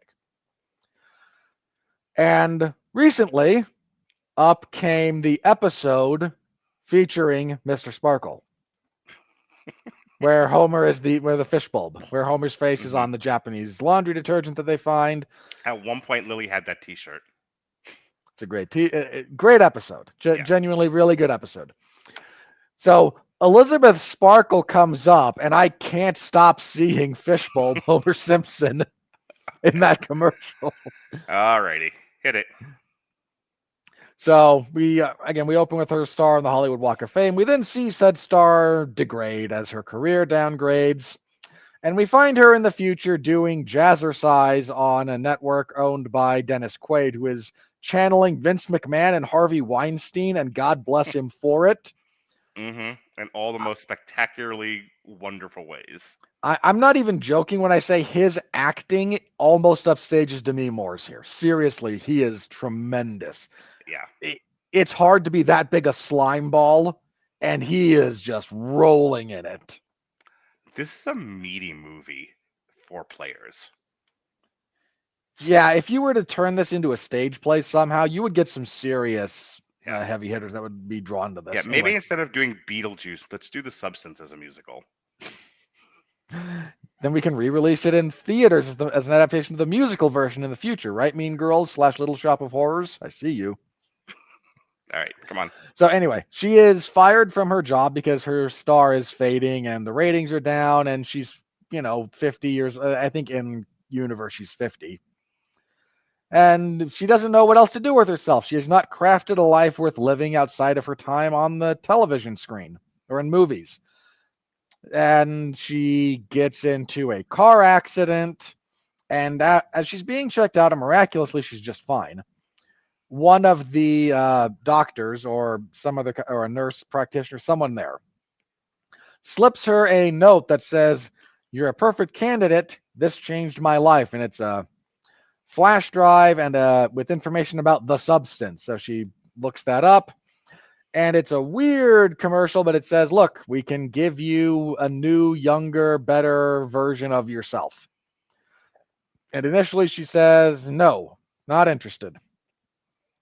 Then has a really rough couple of days and goes, "You know what? Maybe that's not such a bad idea." So she calls the number, says she'd like to order the substance, is given directions to a weird deposit box in the slums of Los Angeles, which could just be Los Angeles, and I repeat myself. And she goes through this process. It's in a 3-stage thing. You have the activator, then you have to stabilize, and then you have to switch every 7 days. And seriously, switch every 7 days or bad things happen.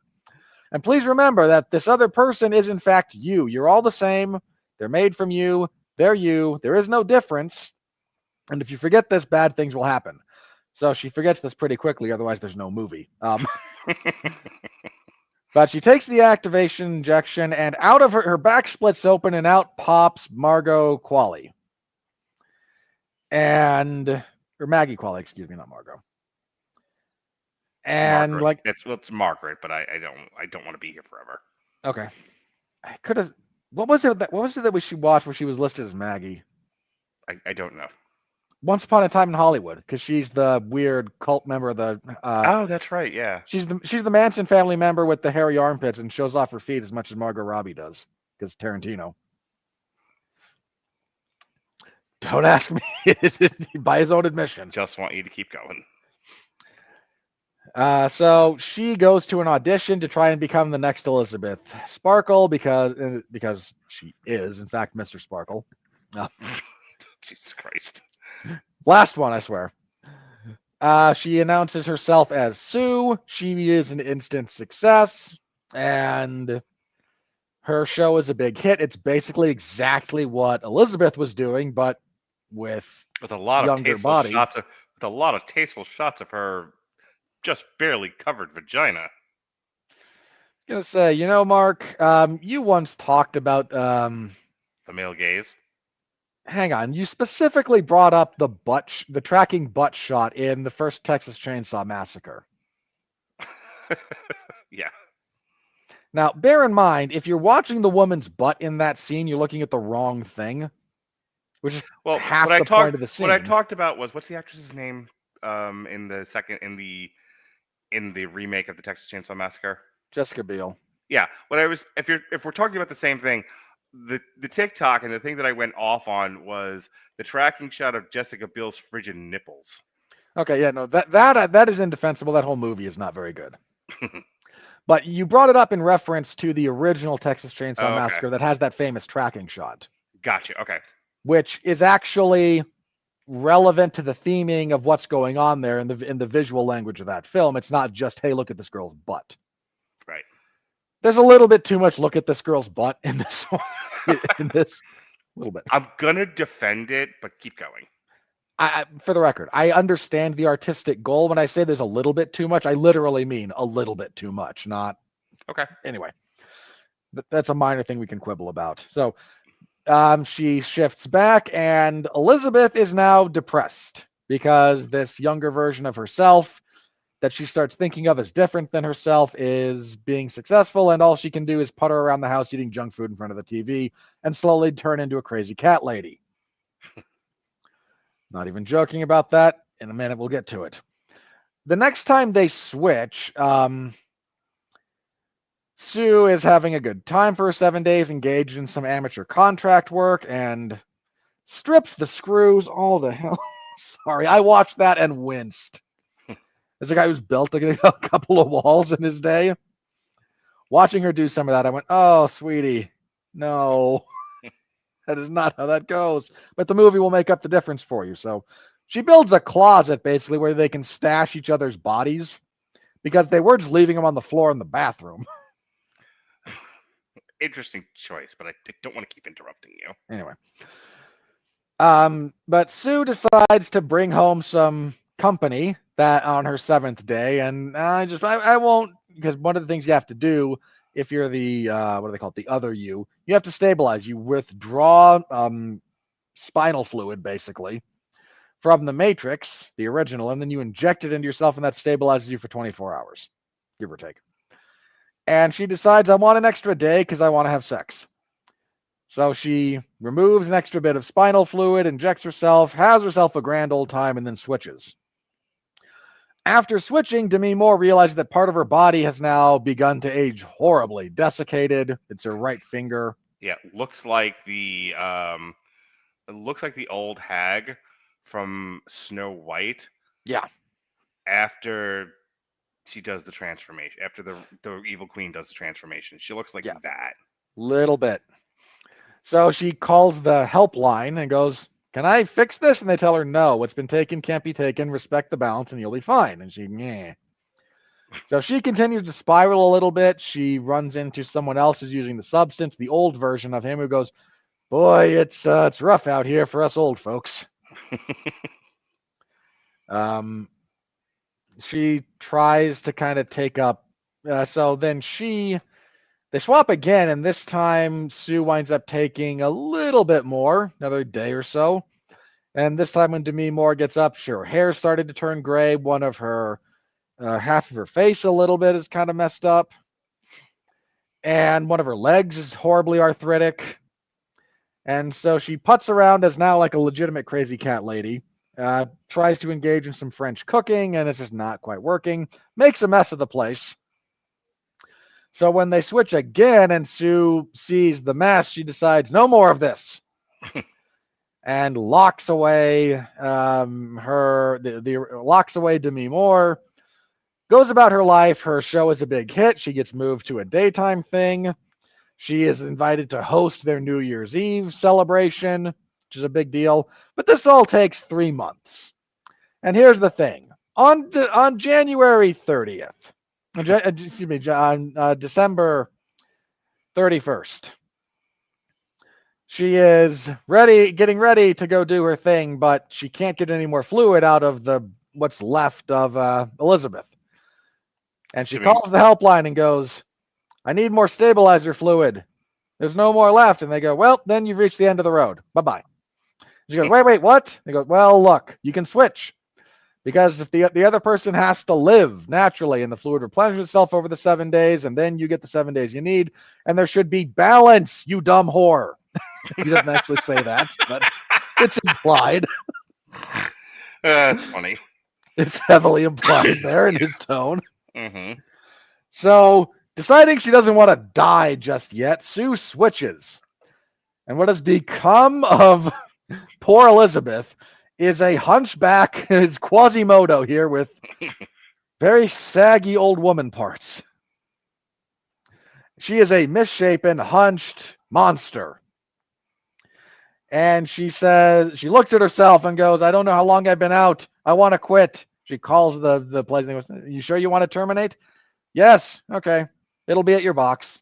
So she goes to the box, she gets the thing, and it's "We're sorry you did not enjoy your experience with the substance," and a big old needle and a black concoction labeled termination that you are to inject into the other you. So she starts that process and abandons it halfway through, going, "No, I need you because I hate myself so much." She tries to switch. Somewhere in this whole process, because she stabs the switch mechanism into the heart, and there was a little bit of the termination liquid injected. It's not quite clear why, but they both wind up waking up together at the same time. And Sue looks at the termination needle and goes, "You tried to kill me," and proceeds to kick this wizened old woman around the apartment. And I mean literally kick. And this Quasimodo sells like Shawn Michaels for Hulk Hogan. So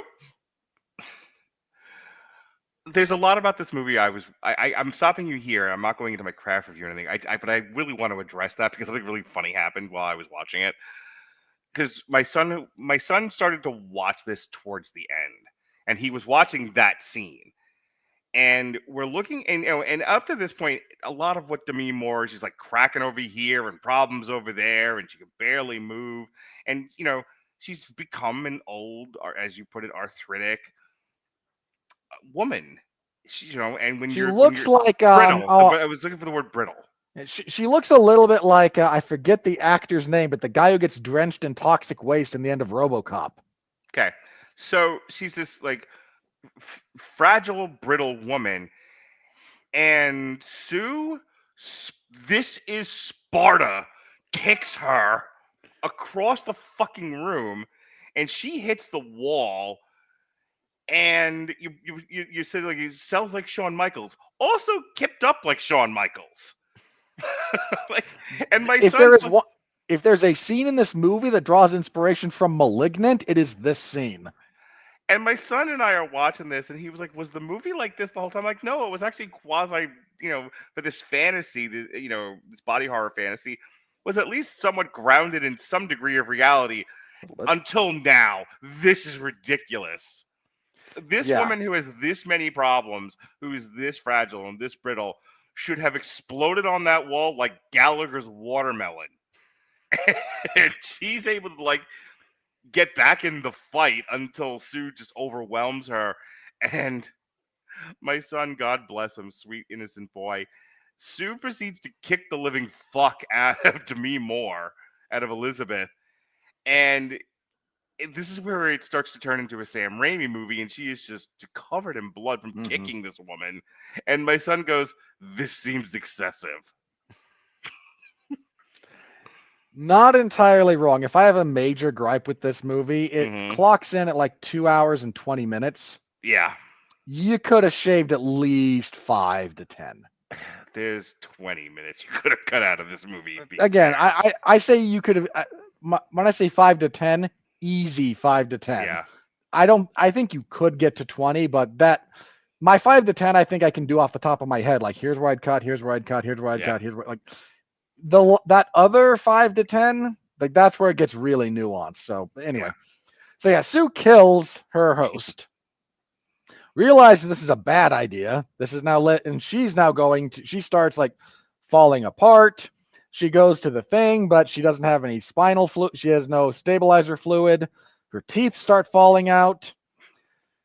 She makes a run for it back to the house and decides, you know what? We were told very specifically, don't cross the streams. I mean, don't feed the gremlins after midnight. Right. Very specific instructions given here about don't use the activator a second time. So she uses the activator a second time. And what comes out is an unholy monstrosity worthy of John Carpenter's The Thing. Yeah, I was gonna say it's what happens at the end of Evil Dead Rise.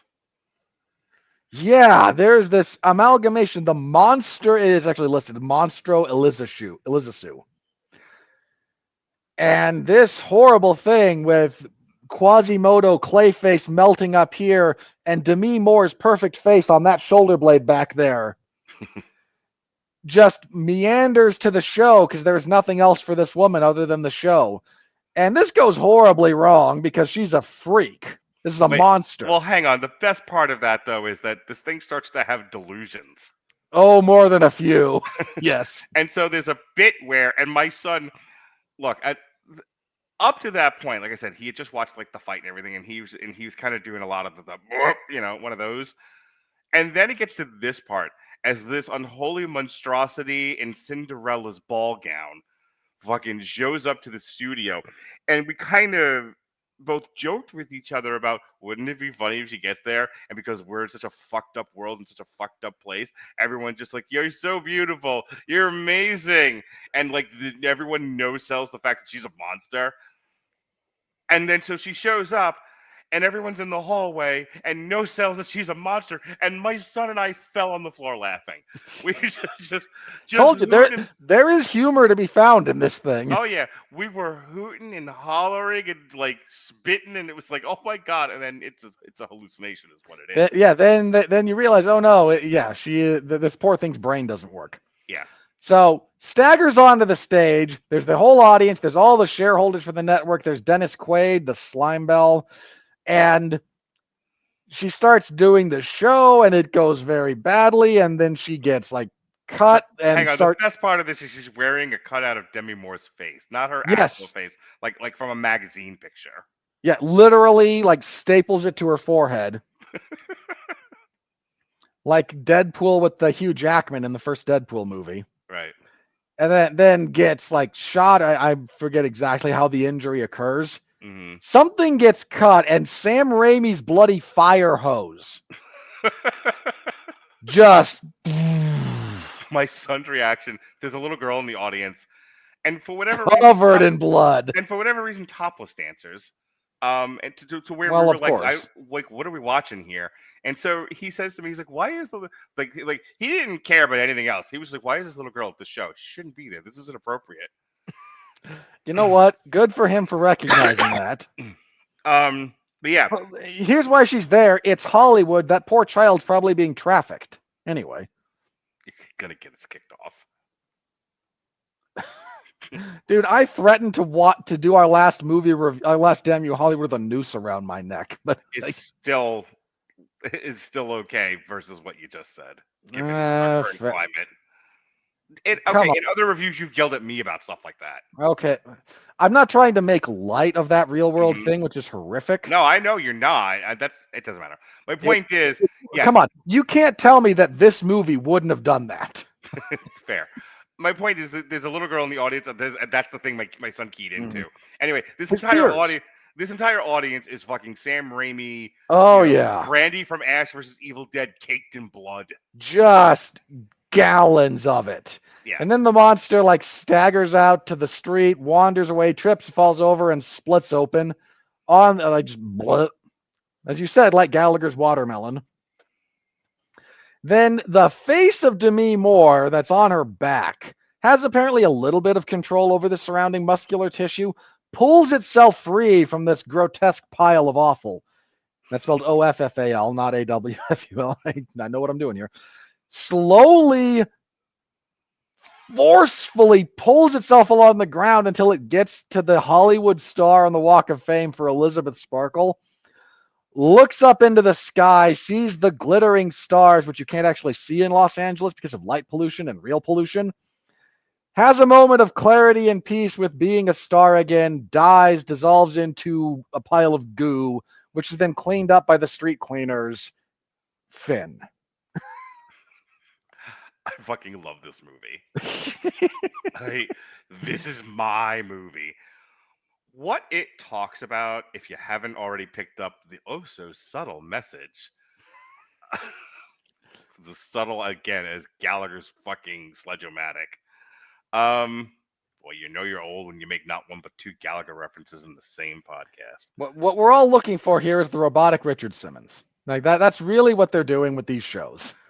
So what it says about, I know you hated Barbie, and I don't want to spend too long on this because you hated it and you said Barbie was mean-spirited, which I'm not arguing with.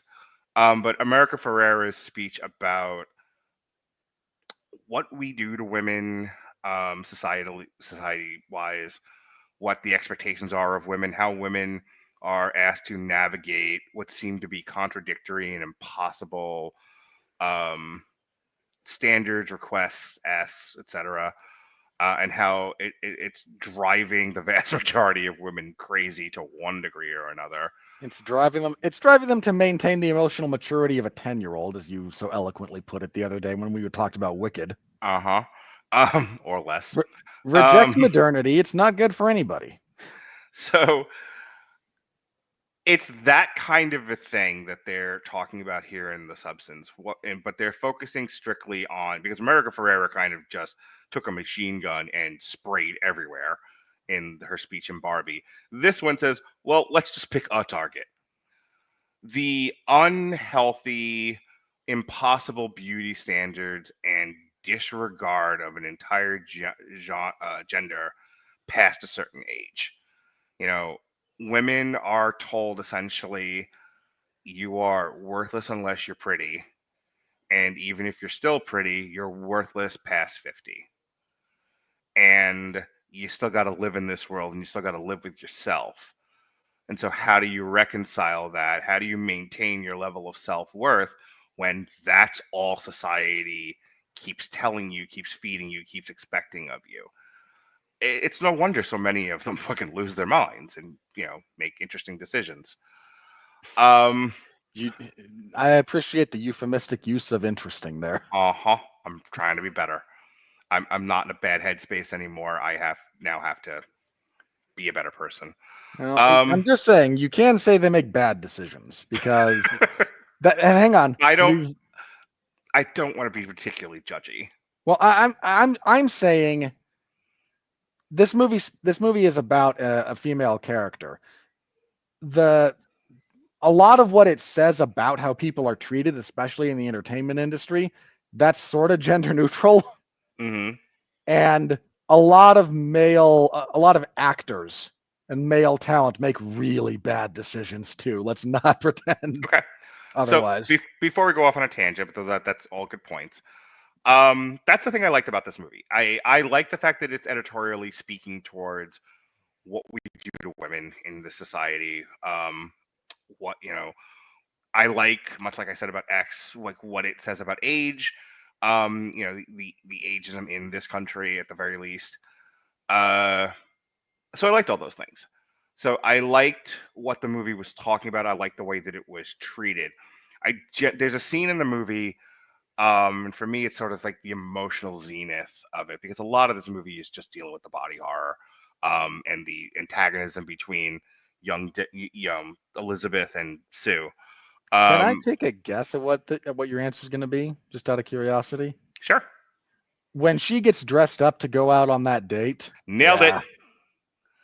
and then looks at the looks at her more perfect self in Sue, and just kind of goes, "I don't deserve this. What am I doing here?" Yeah, here we have hot ass Demi Moore, and when she makes herself up for that date, she is wildly attractive. Like I would die a happy man if I got to take that version of Demi Moore out on one date that night, the way she looked. And she looks at herself and goes, I'm garbage. I'm worthless. I don't deserve this schlumpy guy who's. And that's the other part of that I was really sympathetic towards. It's like, I've been stood up more times than I care to recount on this podcast. And it never stops hurting. It never ceases to suck anytime that it happens. I'm very, almost like, I will try to avoid that at all costs now. I make backup plans to backup plans. So, because I never want to be stood up again. It's happened one too many times. And so I've been that guy, and I've been that guy waiting for the date, and I've been that guy sending message after message after message, wondering, what did I do wrong? Where is she? Why did she ask me to come here? Because it's Demi Moore that agrees to go out on the date, initiates. She actually is the one that calls him. Yeah, that's what I'm saying. Why would you do this to me? I've been that guy. But there it is. But there's the other side of it. She's at home fucking struggling with her own self-worth, her self-esteem. And, she does the, out damn spot on her face, because she's made herself up. She's got pretty lipstick on and everything, pretty red lipstick. And she looks at herself and she goes, oh, I'm a monster. And proceeds to then wipe forcefully to the point where I thought we were going to get a poltergeist moment where she's going to rip her own fucking face off. Yeah. I was like, oh, if she poltergeists her face, I'm out. I'm going to be underneath. Oh, I wouldn't have been out. I would have been. I would have, because I'm me and I'm like a fourth gorehound. I was like, what do we get? Oh, I'm not going to make a joke, but I have a picture in my head now. So I've said before, I'm at least part gorehound. I can cop to that. No, yes. But my point is, so I thought she was going to rip her own face off, or and it was going to be, a hallucination or something. In any case, dream sequence. But either way, she's just short of fucking rubbing her own face off, and she's got smeared lipstick, and her face is now red because she's been pressing her hands into it. And then and then it cuts, and she's just sitting on the bed, defeated in a bathrobe. And my heart broke for that character, hard. There's a I guess a point of view that you could look at this film and goes, who does something like this? And you do something like this when you feel like you have no choice. When society has convinced you that the only way to succeed is to be pretty and young, and when you're at the very least not young anymore, you become desperate. And it's weird that I'm about to say what I'm about to say, but I like that about this movie, that it acknowledged that. Yeah. So that's all the thematic and emotional stuff. Except for this. I forgot to mention this one thing. Because on the one hand, I had to shave some of this down. This is a little too long. On the other hand, I've at times lost a tremendous amount of weight. And I've always been kind of a fat kid or a fat adult. But there have been times where there was a time where I was working out 3 times a day. Around the time before Lily was born. I would run, I would lift weights, and then I would do something aerobic on my Xbox Connect. And I was also on a calorie restrictive doctor maintained diet to where I ate nothing, shot vitamins, and took amphetamines, and I dropped over 130 pounds. I got down to 198. And I remember you shed off a bantamweight. And it was funny, I was trying to get. Okay, no. Now I have this vision in my head of you coming back home, And out of the weight you've lost, you've like created Demetrius Johnson. Like, this is my son. I fucking the substance Demetrius Johnson just in weight loss. I love DJ. Yeah, he retired recently, but yeah, I could have picked anyone else, someone who like cuts to 125, but I got down to about 198, and I remember saying to Melissa, like, I want to get to walking around, wait for a lightweight. Like, I want to be in the 170s. That's no, 190 is actually closer than you might think to walk around for a I lightweight wanted to these be days. 175, and she was like, "Yuck." You know, I mean, Melissa met me. I was pretty fat, and she was like, "I do like the big guys," and most of the girls I've dated for obviously, or they wouldn't date me, like bigger guys. So when I got that skinny, Melissa was like, "Yuck." Like, I don't want you to die, and I want you to be healthy, but could you not, could you not look like Ariana Grande from Wicked? So, and my point being, I would spend a lot of time in the mirror looking at myself.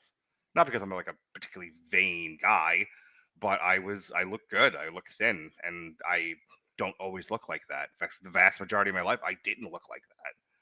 So I spent a lot of time doing what Sue does. Looking at my perky breasts that used to be saggy. Because again, she's Demi Moore, right?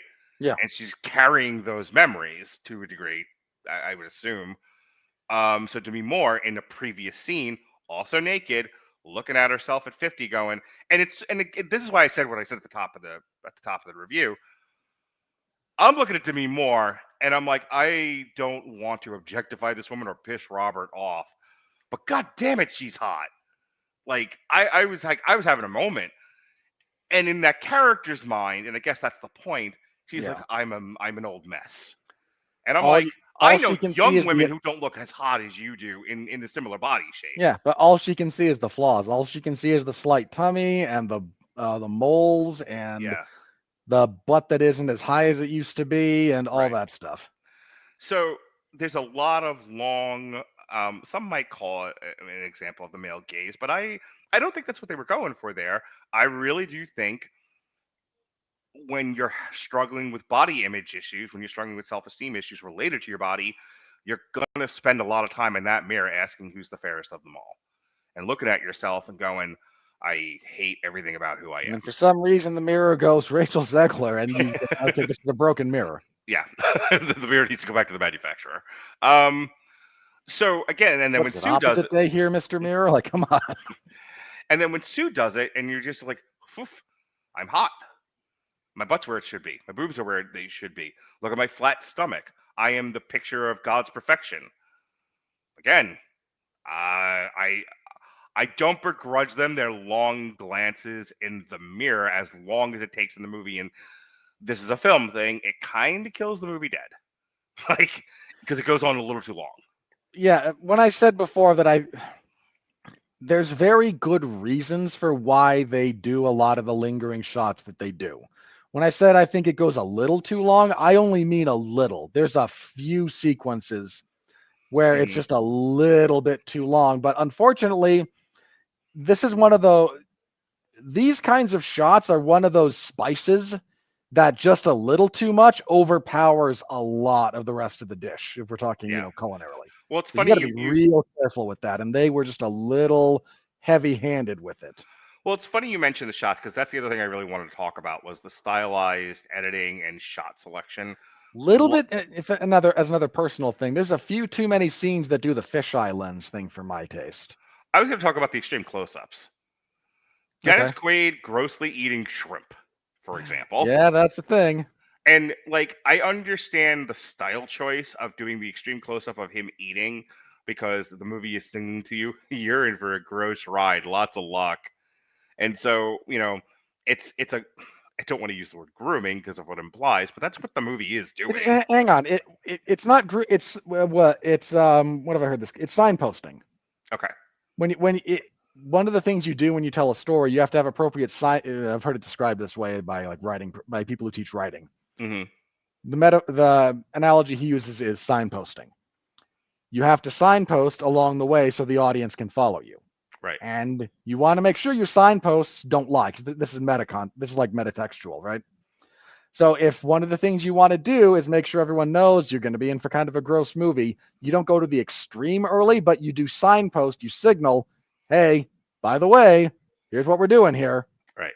so they know what to expect. Right. And so a lot of those shots in the first act of extreme close-ups and stuff that's kind of gross because it's look, you watch a guy eat shrimp from 5 yards, it's not gross. You watch a guy eat shrimp this fucking close, it's From like gross. 5 inches, yeah. yeah, it's from 5 inches, it's way gross. And just like butter isn't gross. A close-up of butter as you're cutting back and forth. Yeah, I know it wasn't butter; it was something else, but it looked kind of like butter to me. There was probably some butter. It was probably a condensed butter, Yeah, kind of thing. Everything about that seems Fortified, gross, maybe.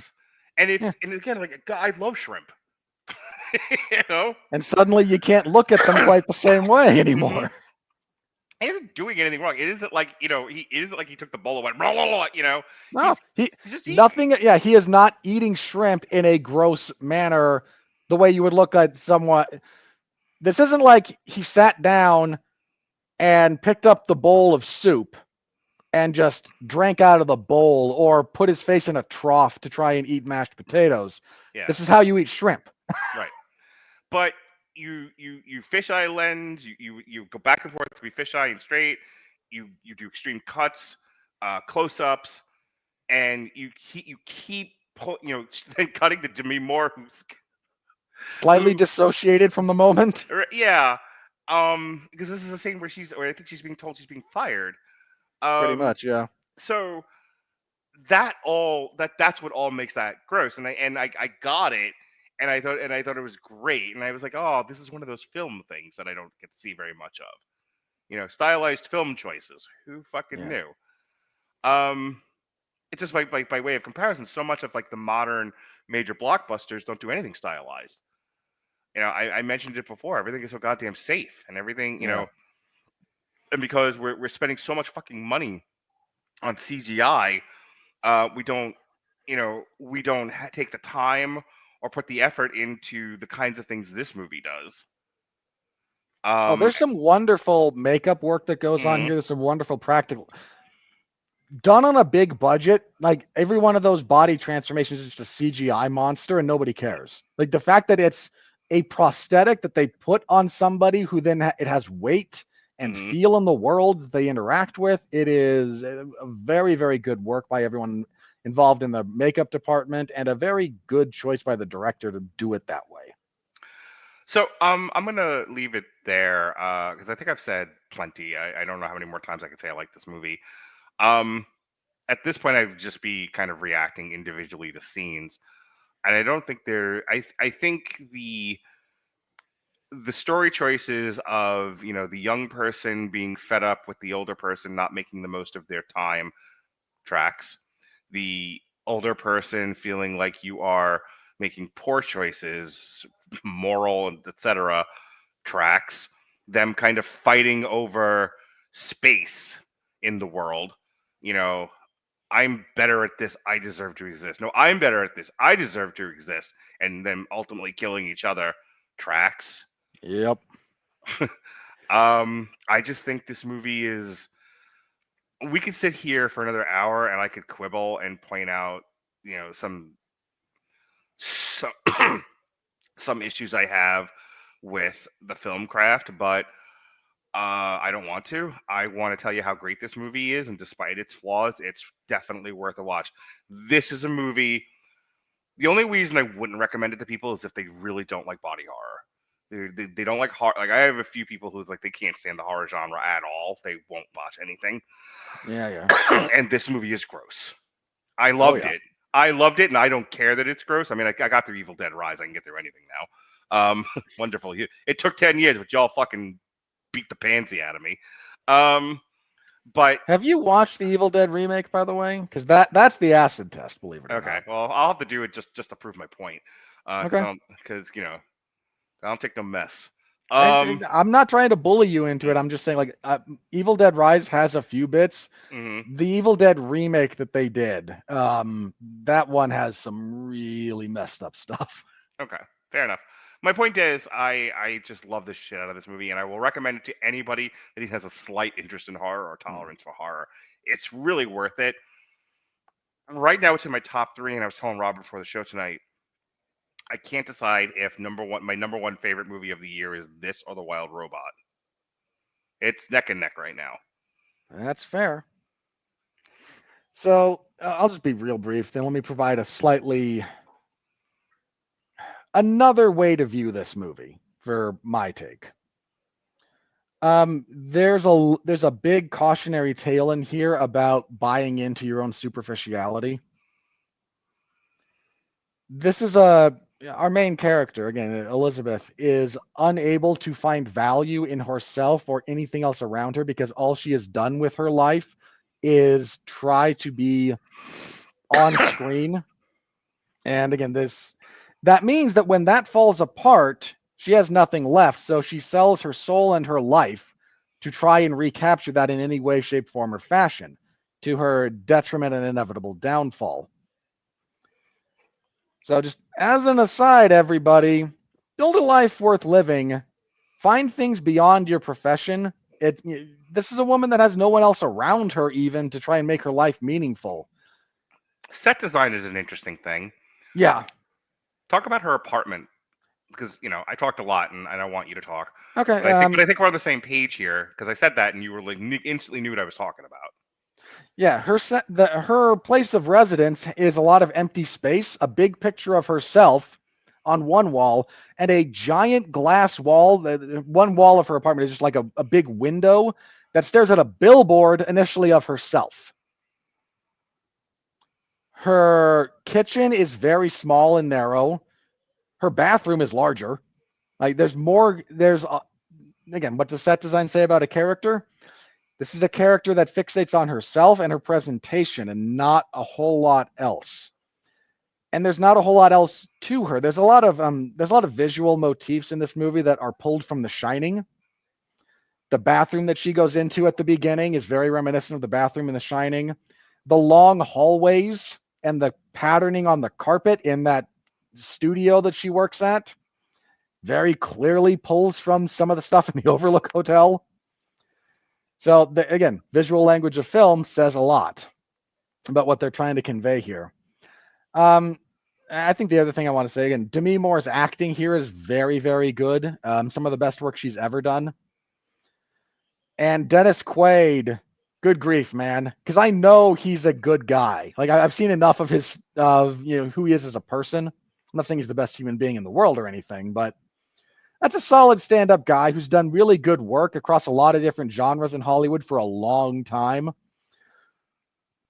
I think it was last year, maybe 2 years ago, you and I did part of a triple feature on martial arts movies. Yeah.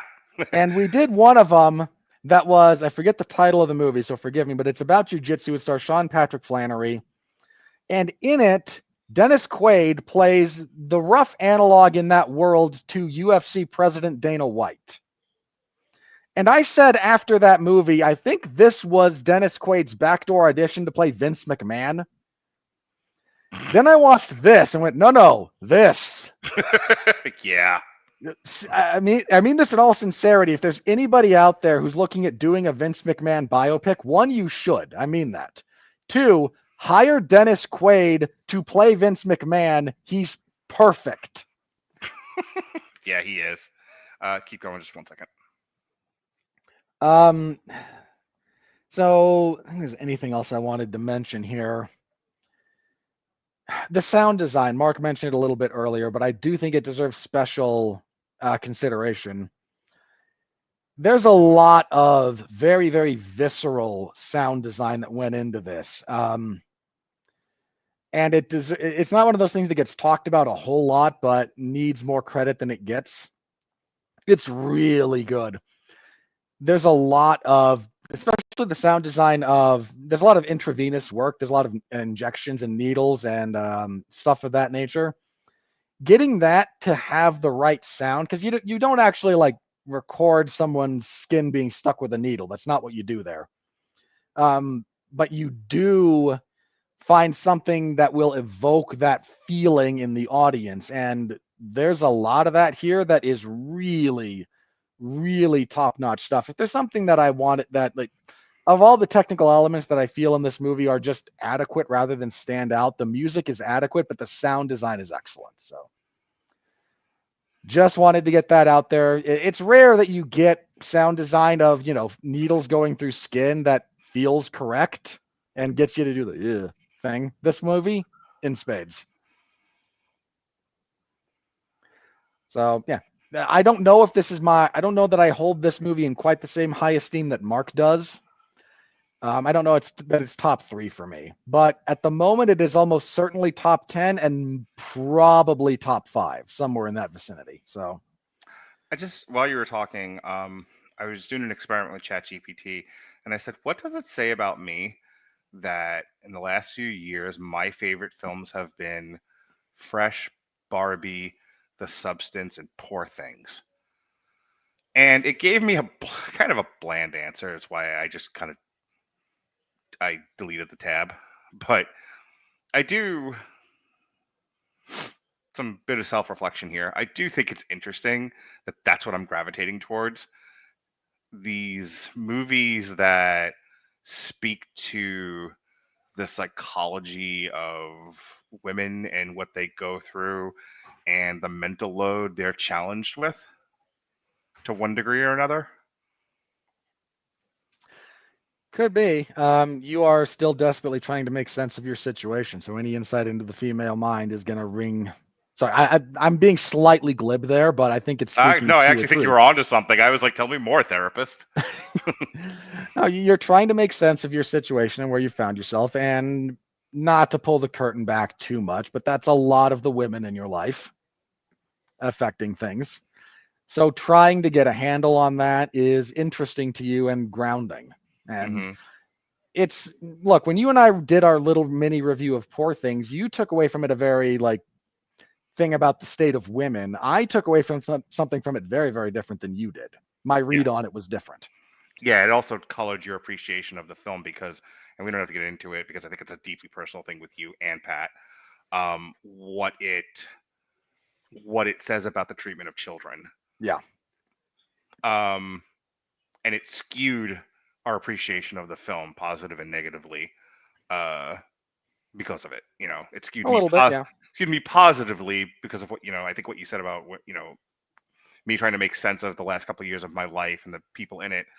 One way, and I was like, oh, this is illuminating. This is validating. Actually, I see people in these movies that are in my life, and I go, okay, I don't feel isolated. I don't feel like my situation is alien, which clearly wasn't. Like, what happened to me has happened to scores of people. But I didn't focus on what a movie like Poor Things says about our treatment of children at all, and that is something you and Pat take super seriously. And it skewed your appreciation of the film negatively, which makes sense. Yeah. So, and again, this one, there's a lot of ways to read. There's a lot of things to read into the substance, and I think that is a positive for the film. Mm-hmm. That you and I can watch it and understand where each other is coming from in our readings, and have them be different, but still be supported by the text of the film. So, yeah, I think mark it's of strong filmmaking. Yeah, I think the Substance is a very well made body horror film with something poignant to say about the state of women's psychology. I would recommend this to anybody that can tolerate body horror. It's one of the best movies I've seen in quite some time. Yeah. And especially when you marry women's psychology with the entertainment industrial complex, and boy, is that rife. Yeah. Well, that's the thing. I think one might take away from this movie, oh, this is only concerning celebrities. And I'm just like, it isn't, though. And I'm wondering how much different a movie this would be if we did focus with somebody who was going through, who was more ordinary than celebrity. But stay tuned for the sequel, right? the greater substance universe. Okay, last thing on this. Fucking the Avengers are fresh, Poor Things. They're all led by Barbie. Hang on. Serious observation about this movie, by the way. Mm. it is implied, if not outright stated, that there are people using this responsibly who don't have these problems. Right. Which is a really weird thing to think about. Without going too much on a tangent, just sort of, take my hand and trust me on this one. There's a subtext there about drug use Yeah, and drug treatment, a little bit. to where prescription narcotic treatment, like prescription cocaine, prescription heroin, that kind of a thing, harm reduction models. I think the movie does say something about that in small part, because they're saying, like, hey, when used under supervision and done correctly, these things can be useful. It's the abuse that's the problem. And one might make the argument, isn't that the thing though? Is that we can't stop people who have some mental difficulties, some emotional difficulties, some moral difficulties from abusing this shit. And are we not a responsible government if we're not directly stopping them from doing so? And that's why we have prohibition, and therein lies the debate.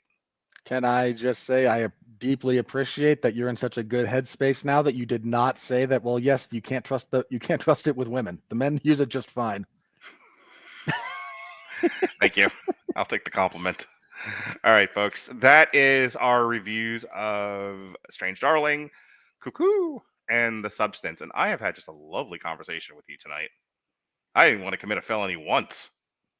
Well, yeah, there was at least one Class A misdemeanor I saw flash behind your eyes.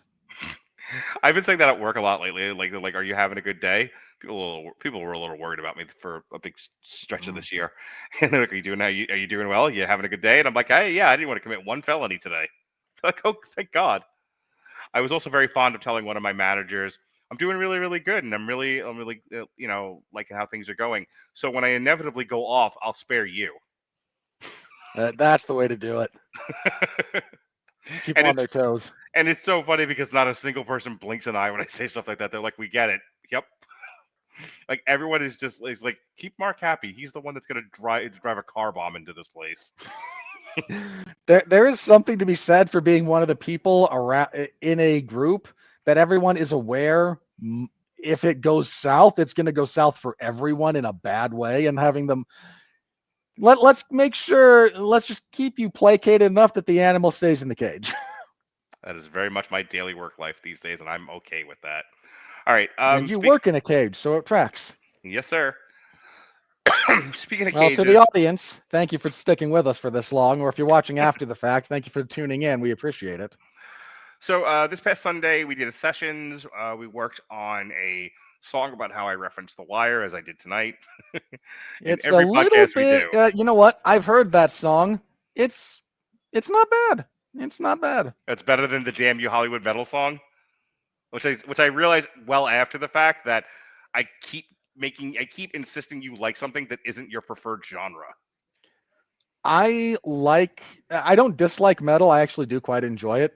Mm-hmm. Well, the metal is a broad genre. It is. Can I also tell you that my youngest brother, who is a much bigger metalhead than me, I got him to listen to that song, and he came up to me afterwards and he said, "No, I didn't dislike it, but that's AI, right?" Because I told him, the bass line. He said, "So here's how I can tell that's AI, because in the space of like one verse, it bounces between 3 metal subgenres." Yep. I went, "You're not wrong." So that's what we did on Sunday. Then Monday was Wicked, which we had a good review. It was just me, Robert, and Alexis, which I think served the review well. We didn't have a large group of people. We were threatened with 87 people, and we got the usual 3. Yep. The Dependable 3. That's the name of our movie. This Sunday, the prequel to the Fantastic Four is just the Dependable and Adequate 3. Yes, the Loyal and Dependable 3. Because I'm in a much better headspace, I wanted to do a couple of Christmas shows this year. So the first one is a triple feature we're doing. It's myself, Mick Wanamaker, and Jesse Starcher. we are doing Hot Frosty as everyone has done this. Hot Frosty is on the lips of every Just movie don't look it reviewer. up on Urban Dictionary. Yeah, that's an ongoing joke with me and Jesse. I'm gonna give you our Hot Frosty, and it'll be our little secret, and we'll tell Santa about it. Dick. Right along, I'll give you a hot frosty right alongside your Cleveland steamer. Yes, I got a Hot Frosty after a Compton gangbang. Anyway, but enough about the list. So that's what we're doing. We're doing Hot Frosty, Our Little Secret, and Dear Santa as our kind of celebration of Christmas movies. Then Monday, we will be attending another funeral. It will be the death of the Sony Spider-Man adjacent universe. It's not this will not be a funeral. This will be a celebration of our release. We are the Iranian hostages coming home. Yeah, we will be kissing the ground. Anyway, we'll be talking Kraven the Hunter, which is, from what I understand, is going to be yet another historic bomb. A bomb so big. How big is it that Sony has already announced we're not doing these anymore? Yep. And here's the funniest thing about that. Allegedly, in canon, the Vulture is trapped in this dead cinematic universe. Super. And then Wednesday, I will be on Movies That Don't Suck and Some That Do. I convinced them to do both Kraven the Hunter and War of the Rohirrim in the same show, so that I would have a place to talk about War of the Rohirrim, because we do not have time or space for it on the schedule. Oh, I thought we did. I thought No. Okay. Then Thursday is the second of our Christmas shows, and that is Body Count. Spend your Christmas with Body Count. They have a new album out called Merciless. And that'll be like I said, the second of two Christmas shows. That'll be myself, Jesse, Robert Cooper, and Mick Wanamaker again. That's what I got going on in the next week and a half. Robert, what do you got going on?